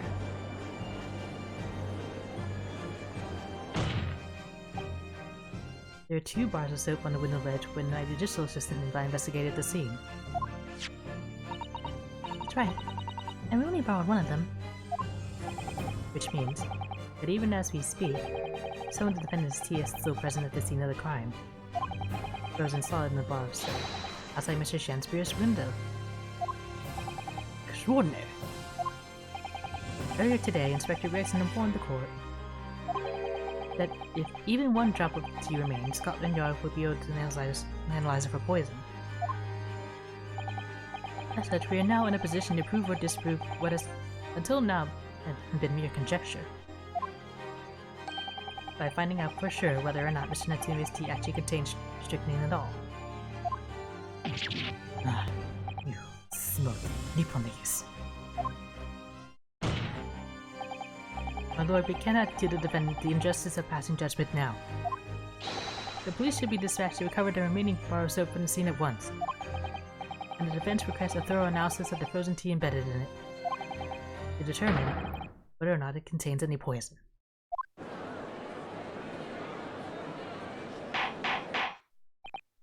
Bailiff?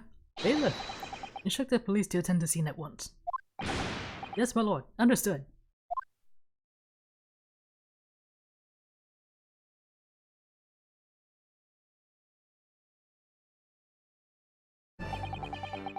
You seem we have no choice but to suspend these proceedings for the time being. I trust you have no objection, Lord Van Zeeks. None, my lord. Scotland Yard will recover the tea from the scene and carry out the requisite tests immediately. The trial will resume at the same hour tomorrow. The prosecution and defense may conduct further investigations as appropriate in the interim. Yes, my lord.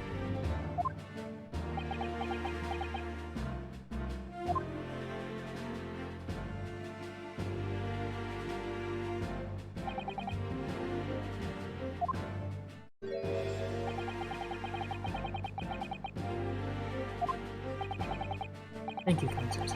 Court is adjourned until tomorrow.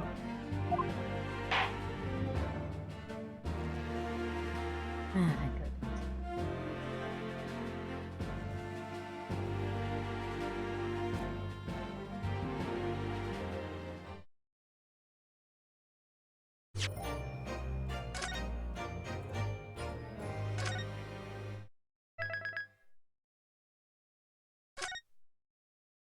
Well, this is a good stopping point, so I think we'll pick this up next time. Thanks for stopping by.